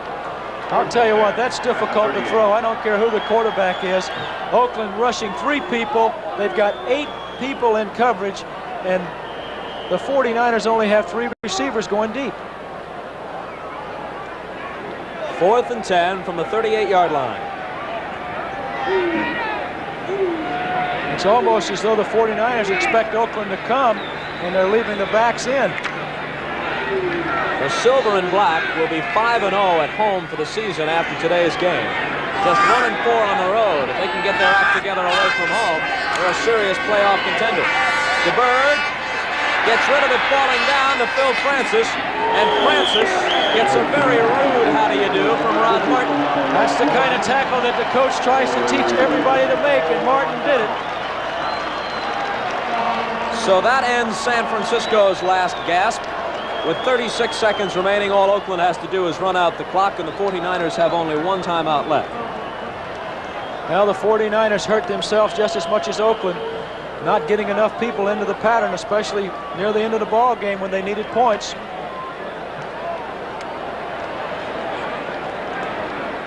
Well, there's Walsh telling DeBerg something about the 8-man coverage that Oakland had. Kenny Stabler covers up. Oakland uses their last, rather San Francisco uses their last timeout. At least it appeared they were signaling for it. Bill Barnes produced our telecast this afternoon. Bob Dunphy directed. Wally Miller, the associate producer, and you'll get a look at some of the other people who helped us put it together this afternoon from Oakland. They had one timeout left, and I guess they elected not to use it. They'll let the time run out. Oakland is 6-4. The 49ers are 1-9. And the overall series between the Bay Area teams stands at 2-1 in favor of the Raiders. The Raiders have now, by the way, won 19 of their last 20 games against NFC opponents. Well, the Raiders have come on real strong. Stabler with only one interception today. Another reason they're winning. He keeps the ball out of the hands of the opponent, and they continue to go. Thank you, Roman Gabriel. From Oakland, this is Bob Costa saying so long. Once again, there's your final on the screen. And the NFL on CBS is a presentation of CBS Sports.